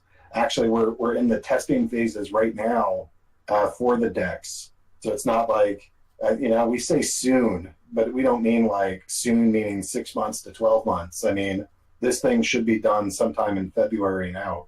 I saw you earlier were looking for some testers for that. Did you get your dozen already, or are you still looking?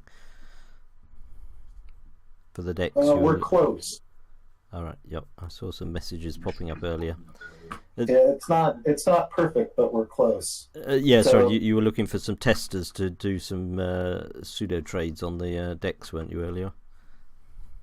Yep. And because we're super close to having this thing out there. So, it's starting with, it's people talk about the difference between building products and building software. And when you build a product like an iPhone, every single thing has to be out perfect because it's a finished product that ships, that gets stored, that has to be, cataloged and organized and all of that. Software isn't like that. So with software, you want to launch the thing and then iterate on the fly as you're going. So we launched this in a very soft alpha, like a week, maybe 2 weeks ago. Got a handful of people in there. A bunch have made a token. There's something like 20 tokens on there now. And the goal will be, we start with this very simple, just create a token, but then we add the DEX to give everything liquidity. And actually, one of the pieces that I'm most excited about is, when people were making all these ICOs on Ethereum, they were doing it more or less illegally, and the SEC has gone after a bunch of these different groups. We've partnered with a crypto attorney or a crypto law firm that's actually exceptionally talented. We found them in part because they helped do the legal work to be able to actually make a legal token for Steem Monsters and be able to sell that, raise money, and have that be a legal exercise. And we're going to partner with them, not just to do the registration for us, but we're going to go offer legal services through them to actually create, to incorporate your business in the United States and do the necessary registration, not for like a full security that might take you years and millions. This is for a special type of security, and it's detailed in the post, but essentially you can raise up to $5 million legally from a U.S. entity, from both. And what's unique is that you can do that from unaccredited investors, which means people that have less than $1 million of net worth, or like something like $400,000 worth of yearly income, which is nearly everybody on the planet. It's just this. It's a very exciting opportunity that we're stoked to bring onto the Steem blockchain, the ability to create tokens here, to legally incorporate through fiat governments so that nobody goes to jail and nobody gets clawed back or fined after the case, but have legal ICOs and have everybody be able to do that and raise up to $5 million a year. It comes with some restrictions, but man, those restrictions seem a lot less terrifying than the requirements of a full stock registration, or the requirements of or the consequences of not doing it the right way. Sounds good. Big Tom there asks a question I suspect you've been asked quite a few times. Is this an SMT replacement? I don't think of it as a replacement. SMTs are going to have a set of abilities and sort of features that will basically allow them to act like Steem acts. And if that's what you're looking for, then an SMT is going to be a fantastic fit. If you're looking for things like, if you would like your contract to do things other than what the Steem token does currently, but in this case, it's not like a white label, your own version of it or something. You build your own community. If working exactly like how Steem works is good enough, then you'll probably just want to do it through that. But if you're looking for any kind of other activity, other types of smart contracts, anything custom, then it's going to make more sense to go through this Steem smart contracts platform, which is interfacing with the Steem engine site. Cool. That's good. Matt Stark has also asked, what is the transaction fee and transfer time? The transaction time is going to be based off of blocks, although on the DEX, we want to make sure that they're irreversible blocks. So the transfer itself should likely go through in 3 seconds, but to fully register as a non-reversible transaction might take up to about a minute. For the transaction fees, I'm not sure that that's been completely decided for the DEX. We're still looking at that, but I would expect this to be in line with very standard rates for things like Bittrex and Kraken and Binance. We're not going to reinvent the wheel there.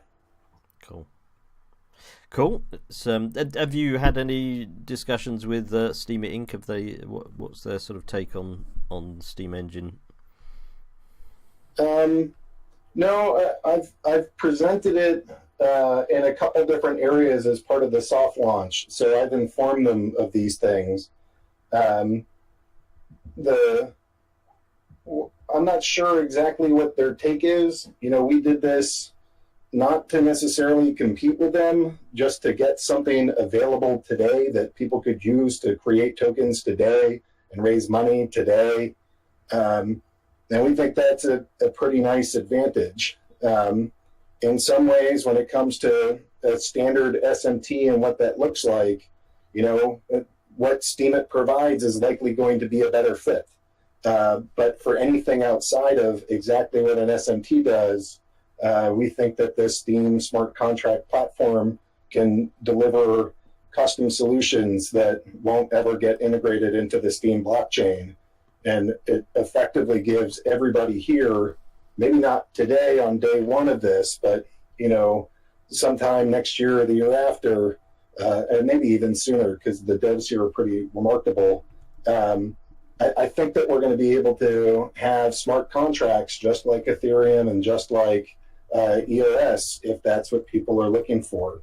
And so hopefully this elevates this platform in ways that some of our competitors can talk about, and some of the perceived advantages that they have kind of go away if we actually have some really flexible smart contracts that we can offer here. Cool. I see Matt Stark has got a large hedge fund there that he's lining up to do a deal with you, so that sounds good. So yeah, definitely an interesting development there, Eggerode, and definitely one to watch out for. So good stuff. Right on. Thank you, Pensif, and thanks for hosting this show. No problem. I will look out for more developments on that. So you can probably move yourself back into the audience, but I'll pop you in there. I'll deal with that. So thanks, Egg. Pop you there, and now we're just unfortunately art on my sleeve. Art on my sleeve. If you want to post a question, tag me in the chat. We'll pick that up in a moment. Unfortunately, he's having technical problems, so we're going to move on to Disregard Fiat and Mark Giles, and then we're going to go on to Homesteaders Co-op, which are waiting patiently. Let's find Disregard Fiat and Mark Giles. Cool. There we go. Phil, are we keeping up with everything? The chat moves very fast. I can't keep up with it all at the moment. Yeah, I believe so. Yeah. Yep. Yeah. Cool. Good stuff. Mark Giles has gone. We've got Disregard Fiat. Hello, Disregard Fiat. Howdy. Howdy there. Mark dropped out again. Should I try him one more time? Is he having problems? I think he's on his cell phone, not having a good time with us. Are you there? Hello, Mark. Yep, we got you as well. Yeah, it's weird. The connect to voice button is actually what's been dropping me. Right. Okay. Right. You two are both. I'm not sure who has what role, but you're part of Deluxe. Disregard Fiat's been on before. I keep seeing fascinating things coming out of Deluxe. I saw the Steam Monsters 3D popping up, well, VR yesterday. Every time I look, a new thing seems to pop up. So yes, tell us what you're doing and how that fits in with Steem Commerce. If it does, hopefully it does. Yeah, so it is exciting. A lot of people are starting to realize what the capability here actually is, and how infinitely how anything's really possible. And that's why you're seeing like Steem monsters popping up. Is we would like to do sort of a Pokemon Stadium style virtual reality arena where you could watch your 3D monsters actually play out different battles or other scenarios, have mini games, different things like that. All within inside of virtual reality. Cool. I mean, generally, Deluxe. It was a few weeks ago. I spoke to Disregard Fiat. What's sort of been developing? How development's gone since we last spoke? Things have been good. We've been really busy getting some things lined up for World IA Day. That stands for World Information Architecture Day. That's on the 23rd here in Los Angeles. And we're running a location-based experience that is an augmented reality scavenger hunt, where the participants will run around with their mobile phones using our web app to, with the mobile camera to scan each other's badge codes, and they'll be presented with different augmented reality experiences. And if they complete the scavenger hunt, collect all 6 of those experiences, then they'll receive a reward through deluxe tokens. Cool. And are you sort of got a connection with Steem Commerce in there? I mean, what's sort of the angle there? We use Stratos and Steam State to put together our token. Right. And has that worked out well? So far, so good. We've been having a lot of success with tokens. We've done some transfers between tokens, bought some Steem Monsters cards between us, actually. But yeah, doing pretty good as far as our tokens going, and our location-based experience should be plug and play for anybody else who wants to do that as well, which means you can drive customer engagements through your experiences and your stores via augmented reality or virtual ones. Wow. When will the sort of first real sort of outcomes of that be on the street, so to speak? 2 weeks. Oh, so very soon. Yeah. Right. So we already have the ability to like post augmented and virtual reality experiences to the Steem blockchain. We're exploring different pathways of storing all of the models, textures, and other assets required to build these experiences, how we put those into IPFS, how do we incentivize the pinning of those assets on IPFS, things like that. So there's still a lot of opportunity to explore in terms of how it all works. But yeah, we're starting to roll out the beginnings of that framework that allows sort of this metaverse to begin popping up on top of Steem. So imagine augmented, virtual, two-dimensional, basically any type of content that can be interconnected across different realities, all just through the tagging that the Steem blockchain already does, the metadata, the hashtags, things like that. So you can really build out a traversable world like what Decentraland claims, but you can build it out a little bit more organically, we think, on the Steem blockchain, just the way you can build community-driven interactions. What will they need at their end? What browser, so to speak, will they need to what will they need to actually sort of experience this or join in this? Right now, for consuming these experiences, we're trying to target everyone. So these experiences really work on iPhone and Android. They work on mobile headsets like Oculus Go. They work on hardcore, headsets like the Rift and the Vive. So we're trying to really make it as cross-compatible of a platform as possible, so that people can really join in on any device that they have. And then in terms of creators, all they really need is a decent, computer, nothing high-end or fancy. They just need a laptop or a desktop with a web browser to access our tools for building the scenes, importing models, things like that, and then actually publishing it to the blockchain. And will people be able to interact with each other through this? Right. So we use a technology already incorporated into our boilerplates that users can remix called networked A-frames. So if two people join the same room, they see avatars of each other, they can enable their microphone, they can talk to each other. So you have the ability to authenticate users with their Steem accounts or just treat them as guests and really allow them to come into virtual reality spaces like chat rooms. So you can imagine hosting things like this inside of virtual reality where we're all seeing virtual avatars of ourselves. So is it like a little mini Second Life? Way more expandable. But more expandable, exactly. Second Life I used, was it 10, 12 years ago, and I hadn't realised it still was going, and then I read about it, and it has about 10 times more, according to what I read, 10 times more active users than Steam. So I thought, okay, it's still going. Still going.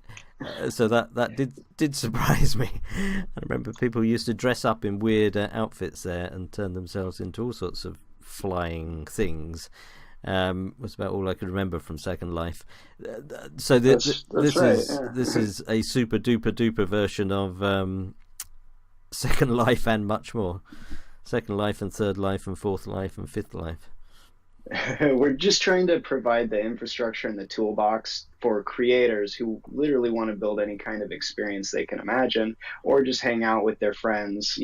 Imagine building a VR room for your homepage, so that when you're on the deluxe front end and you click on a user, you actually go to that user's room where they can have models, pictures, 360 videos or photos of vacations they've taken. They can really build out their own space, and through virtual reality, you can have presence. So I can be present in the space that you've created, and that allows us to move into much more what I call human-centric design, where we can begin designing experiences for each other that kind of go beyond just text and photo, but actual empathetic driven experiences. And there's just so many ways you can take that. So that's really where we're building that framework that allows you to add tokenomics to those types of experiences. Could people build sort of virtual shops with this? I mean, could people go in and look at the products? So I've already posted a gallery where you can go browse fine art.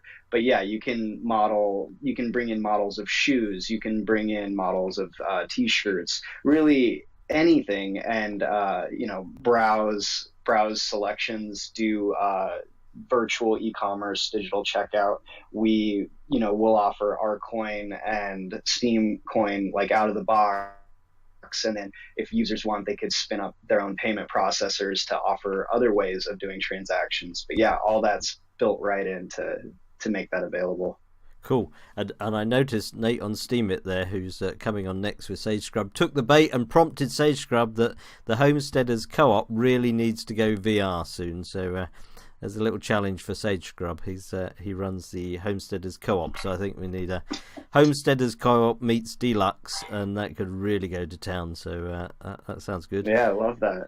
And where in the sort of Deluxe framework would sort of the actual payment transactions work in that? How would you sort of fit in payment transactions in there? So these would be done on custom JSON transactions that would generally do the same thing as transferring Steem tokens, but you can do any kind of tokens, including Ethereum or whatever you want to program into your wallet. So you could have a real sort of shopping experience within that world then. Any kind of interaction. Create out a whole economy, as was talked about right before us. The smart contracts are something people really are interested in as well, and we think that bringing that into augmented and virtual reality creates a lot of really new, interesting opportunity as you begin to sort of meld the digital world with the physical world. When you look at geolocating things and actually geofencing things, geolocking things to different regions, it's going to be really fascinating how we do digital asset management for real world property, how we visualize that. So we think that we're, sort of in a unique position to kind of bridge that gap between this virtual and augmented reality metaverse and sort of what we see as blockchain governance and solid tokenomics and really good delegated proof of stake and attention economy. So this is kind of what represents the next layer of immersive social media, in our opinion. Wow, that does sound rather exciting. As I say, I keep seeing, because you seem to be doing so many exciting things. I've sort of see them flashing by, but trying to keep up and appreciate what they're all going to do has been quite hard. It's been really exciting stuff going on. And are you sort of out there looking for partners to work with to sort of implement things, or how are you going about it? Developers, Absolutely. creators, vendors, everybody. We want to work with everybody who sees value in the project. Cool. Good. Sounds good. Sounds extremely good. Phil, anything you'd like to ask Disregard Fiat and Mark about? There's loads, but I mean, we've got a show to do here, but I will probably swing back around and ask a load of questions. I mean, just take gaming, for instance, with Fortnite. One of the biggest things with live streamers out there in the world now, building a VR waiting room and taking payments for people to play with really popular streamers. That could be a little side thing. So yeah, there's so much mileage in AR location and these NFT things. So exciting. Wow. Yep, lots of good stuff there. So yes, thank you very much, Disregard Fiat and Mark, for coming on. It does sound really interesting what you're doing, so I'm going to keep a good eye on that. So thank you very much. Thanks for having us. Appreciate it. No problem at all. I'll pop you back into the audience now, and then we're going to go on to... nearly moved myself. There we go. Right, that's great. We've got our last team, I think I'll call them. Unfortunately, the art on my sleeve couldn't get the technicalities working, so we will come back to him on another day. He was going to ask a question. I don't know if he popped it in there, but he's opening a restaurant takeaway soon, and he wants to take Steem as payment there. So we're going to look at ideas on how he can best take that. So that's cool. Hopefully, there's so many messages going past, I'm losing track of whether I get it. I posted to Ron, Don, and Globe up there whether we can run over without auto transition knocking us out. Hopefully, we can. Right, I'm going to bring on Sage Scrub and everyone from Homesteaders Co-op who are doing where did I move him?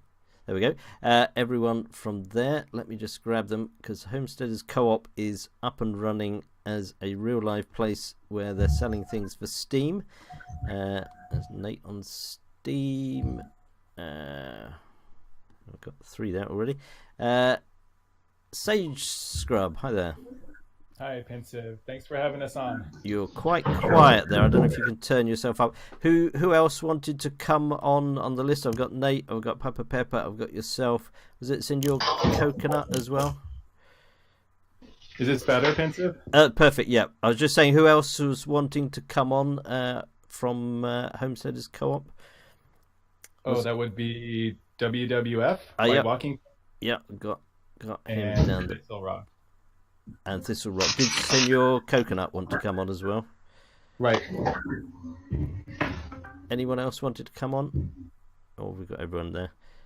Right, I believe Senor Coconut would like to come on as well. Yep, here we go. Right, we've got a whole crowd here, and everyone's here. Nate's muted at his end by the looks of it. We've got a whole crowd here. Sage Scrub was the developer of Homesteaders Co-op, and then he's come along with a whole group of people that sell on the site, and it's been doing great things, and we're going to hear about it. Homesteaders Co-op, it started just sort of selling things from homesteaders, but it's gradually expanding, and it's probably best if I leave Sage Scrub to tell us all about it, and I'll drop the links in. But Sage Scrub, yes, tell us about Homesteaders Co-op, how it got started, and where you're at with it, because you are one of the sort of real live examples of Steem Commerce at the moment. Okay, yeah, I'm really happy. I'm filled with love for all the people that are here with me today, and I really appreciate them in our community and what they add to what we're doing, because that's essentially what we're about. Our website started as an idea, and it's evolved quite a bit since then. But the things that it started with that have remained steady in terms of our mission are empowering individuals and rewarding people that are making sustainable actions in their life. For example, wanting and making efforts to leave a better planet for future generations.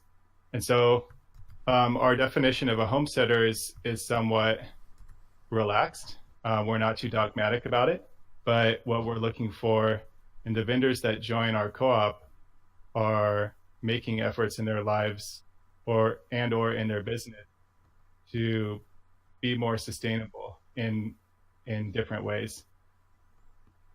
Cool. And I mean, you started just taking Steem and SBD, and you've now expanded to taking US dollars as well, just because of the economics of Steem at the moment. But you're finding the majority of transactions are in Steem and SBD, aren't you?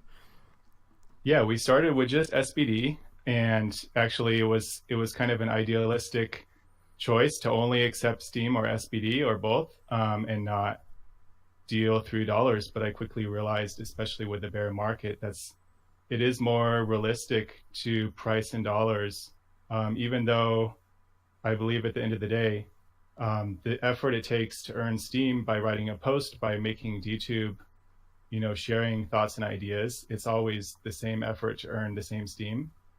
I mean, with variation on different variables, but it's always the same effort regardless of what it's priced at in USD. But in the short term, we're pricing in USD as well and accepting USD, which opens up a lot of opportunities, not only for our vendors and to welcome people outside of Steem to browse our store and to be customers, but also an ongoing effort we have is to share with people what we love about Steem. And a lot of that is to do with our communities and what we love about Steem being a safe space to share our passions and grow personally. And so along with accepting in USD, we had some interesting choices to make early on, and it led to a decision to not seek profit and to gift this marketplace to our vendors. And what that did for us was it allowed us to step out of the way and not be a middleman in transactions. And so all of the transactions that customers make with vendors in terms of Steem or SBD are completely peer-to-peer through Steem Connect. And even with USD, our payments that are made through PayPal are peer-to-peer in the sense that they're still going through PayPal, but we're not stepping in the middle of those transactions. So I think it's very empowering to be able to Sorry, my earpiece was falling out. I think it's very empowering to be able to have that opportunity to have a store where you're transacting directly with the customer. And I like the analogy of a farmer's market because it's inspired me many times. And I really appreciate when we go to the farmer's market and we're purchasing food to support our family's nutrition and health, that we're purchasing directly from our local farmers and we're supporting our local economy and directly in the individuals. There's no middleman. There's no like market manager that's coming when you're about to buy a head of broccoli and steps in the way and say, hey, let me take some money off of that purchase transaction. So it's definitely opened up a lot of opportunities for us to look at the way we interact in a marketplace online. And that's led to us releasing a barter economy or marketplace and a gift marketplace as well. Cool. Unfortunately, Rondon just said we can't run over today for some reason. So that means we've only got 4 minutes left, which wasn't how I planned Oh, Pensive, you're killing me. Rondon, could Globo Coppers, he's there, do the stop the transition? I don't know, can anyone else stop it running over? Because there's nothing on after us. Can we just not keep running? I don't quite understand why we can't keep running. Anyway, I'm going to have to speak quickly. I don't know if we're going to be able to continue or not, but I'm not sure why we can't continue, as there's nothing on afterwards. So we're going to have to go. You fixed up the WooCommerce thing plugin that I put there. We're going to have to speak very quickly until we can find out whether we can continue going. Any of the others there would like to throw in a few words about the using the site? Hopefully we can keep going, but I'm not entirely sure what the situation is now. If anyone else wants to quickly say some thoughts, we've got 3 minutes to go at least. Yeah, if we get cut off, Pensive, do we have another space that we can hop into to continue? I'm not entirely sure how that will work, because I'm broadcasting. My stream only goes out on this channel. I can certainly keep recording it. We can just keep talking and recording it, but it won't be transmitted out. But I'm not sure other people would hear it. Rondon or Globocop, is anyone available to keep it going? I'm not sure. I had one thing I wanted to say quick. Yep, please do. Yeah, I just want to say, when I first joined up, the only reason I signed up to actually become an online vendor is because it's something I always wanted to do, but was never excited about it until it came out of the Steem community. So for me and the Pepper family, it seemed like the natural thing to do. And then since joining it on the 1st of this year, going live with our store, every step that they've made has seemed like a huge step in the right direction. It was like only Steem or only SBD at first. Then it was, Steem and SBD, but then it was actually listed in USD and it'll calculate the value for you. Then it was, okay, we'll just have the vendors be all Steemians, but we'll open it up where people can actually purchase in USD too. And even right now, I'm getting a pretty big following, or bigger than normal, on the YouTube channel. And a lot of people, I still run a small advertisement I made for Steem. And at the end of that, some of them are coming over now, signing up for Steem accounts and stuff like that. So it's just a great way to connect with people from all over, have one more thing that the Steem community offers, and even not to charge anything or take any percentage is huge. I mean, you can see how much Sage Scrub is really just behind the community, behind the idea, and empowering people. Yeah, no, it's been an excellent project to watch grow. It's amazing. And to say, I think it's the biggest and most successful sort of actual realization of Steem Commerce at the moment. So it's an excellent project to watch. I'm just slightly distracted trying to see if we can keep going, because there isn't a show afterwards. I'm just wondering why we can't keep going. But I'm not getting any response. I don't know whether we're going to auto transition onto music in a moment. We might have a voice channel, Matt, but I wouldn't be able to transfer the everyone over to there very easily. I think we've got a voice channel in there. Yes, we have. We can go there if need be, but I'm just hoping we can just keep going here. It just cut off. So no one's able to switch off. Is Crimmy about?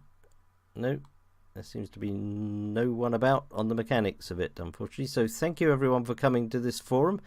We seem to have technical problems here. We may have to rerun this part of it. I think we're not broadcasting now. We can hear you and we're still on the recording. So if anyone wants to keep talking, it will go out on the recording. I'm sorry about this, but there seems to be some lacking technicalities going on here. Thistle Rock, yes. If anyone wants to keep talking, it will go out on the recording. I'm still recording.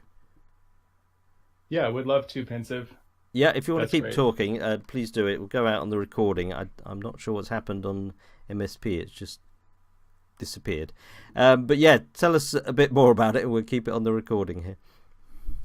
Okay, yeah, and the other thing is that we're an international marketplace, not just closed to one country, but we're open, just like Steem. And at the moment, we have over 20 vendors signed up in 8 countries, and more vendors are in the queue for other countries as well.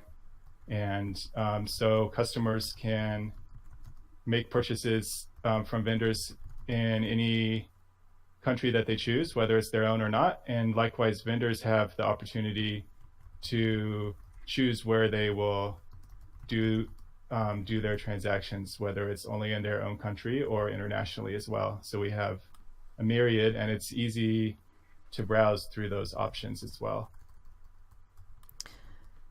I think we, excuse me, Sage Scrub, I think we've got under,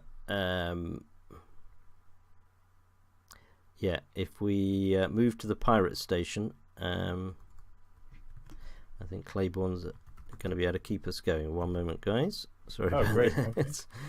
Technicalities. We just have to hop over to there. So I think we have to go into the pirate station. And I think we should be able to keep going then. I think we need 30 seconds. So yes, we're still on the recording. We're okay on the recording. The recording is done at my end, but for some reason MSP has cut itself into music. It automatically does it unless someone switches off, but no one seems to be able to switch it off, unfortunately, today. So we're going to just hop over onto the other channel. I think, if we're lucky. And then I think Claiborne's doing that. I don't know how to do that. So if I swap there, my recording. Oh, Crimson's going to have a go as well. I'm not sure who's telling it to play the stream. Oh, sorry about these technicalities. I'm not sure who. Have I got to change streams? I think it might be easier if we just reschedule this. I'm not entirely sure what I'm supposed to do, Claiborne. Let me just. If this works, you won't have to do anything. Like, I'll just pick up the audio and broadcast it into the room for you, but I have to make sure it's working. Ah, thank you, Claiborne. Yeah, so I've never done this before, so. Sorry, Nate. He's got to go. The yeah, sorry about this. I assume most weeks we just overrun a bit and it all goes fine. So we've got a few technical difficulties here. No worries, Pensive. Thanks for trying to get it to go again. Yeah, no, normally we just keep going and it's fine, but for some reason no one could switch off the transition to the music. Not quite sure of the problems there. But yeah, I think we could probably do a separate show on this for sure. Nope. Phil, how's it going? Yeah, good, mate. I'm just testing. I'm not getting anything from MSP Waves. I'm assuming the bot is picking it up, but it's not joining. Yeah, I'm not getting any of the audio on the MSP Waves website for this new pirate live stream. I presume it plays it into that channel somehow. I don't know their configuration on their side. We'll have to do a live show on Steam casting, Phil. Yes, absolutely. At some point, for sure. Yeah, we're having technical difficulties. We might have to. This doesn't look very promising at the moment. Yeah, that's okay, Pensive. If we need to reschedule, that's no problem at all. Yeah, I think we could probably make a whole show out of this. My great apologies that it came along and didn't work out well. No worries. It was a good show and I enjoyed listening. I really appreciate what you said, Papa Pepper. That was beautiful. Yeah. Excellent. I think we're going to have to wrap it up here. It's not looking very promising, unfortunately. So thank you very much, everyone, for coming along. This is still going out on the recording, so people will catch this. Anything else anyone from Homestead Cult would like to add to the recording? As I say, this still gets added to the recording, so if anyone would like to add anything else to the recording, and then we'll reschedule a separate show on it. So if anyone would like to say anything more, I'd like to say something real quick. Yep. Okay. that Let's is, see if they can hear. Oh, hold on. Clay's might be somewhere now. I think we're going to have to wrap it up, Clay, because people are going now. But thank you for your efforts on it. Oh, we're all right. I was just going to say. Yep, go for it. Recently, like yesterday, I actually published my first book ever, and it's already available on Amazon.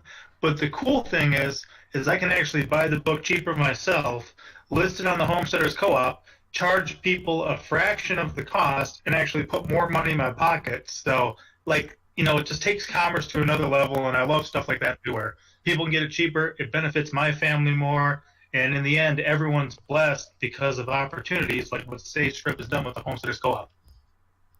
Excellent. Yeah, well, I saw your book come out, so good luck with that, Pepper.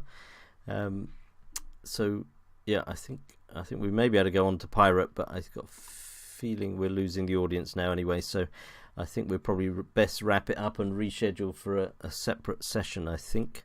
My apologies for the mix-up on this. I assume we'd be able to overrun. So thank you very much, everyone, for coming along. This is still on the recording that will go out, and we will reconvene soon. Thank you, Pepper.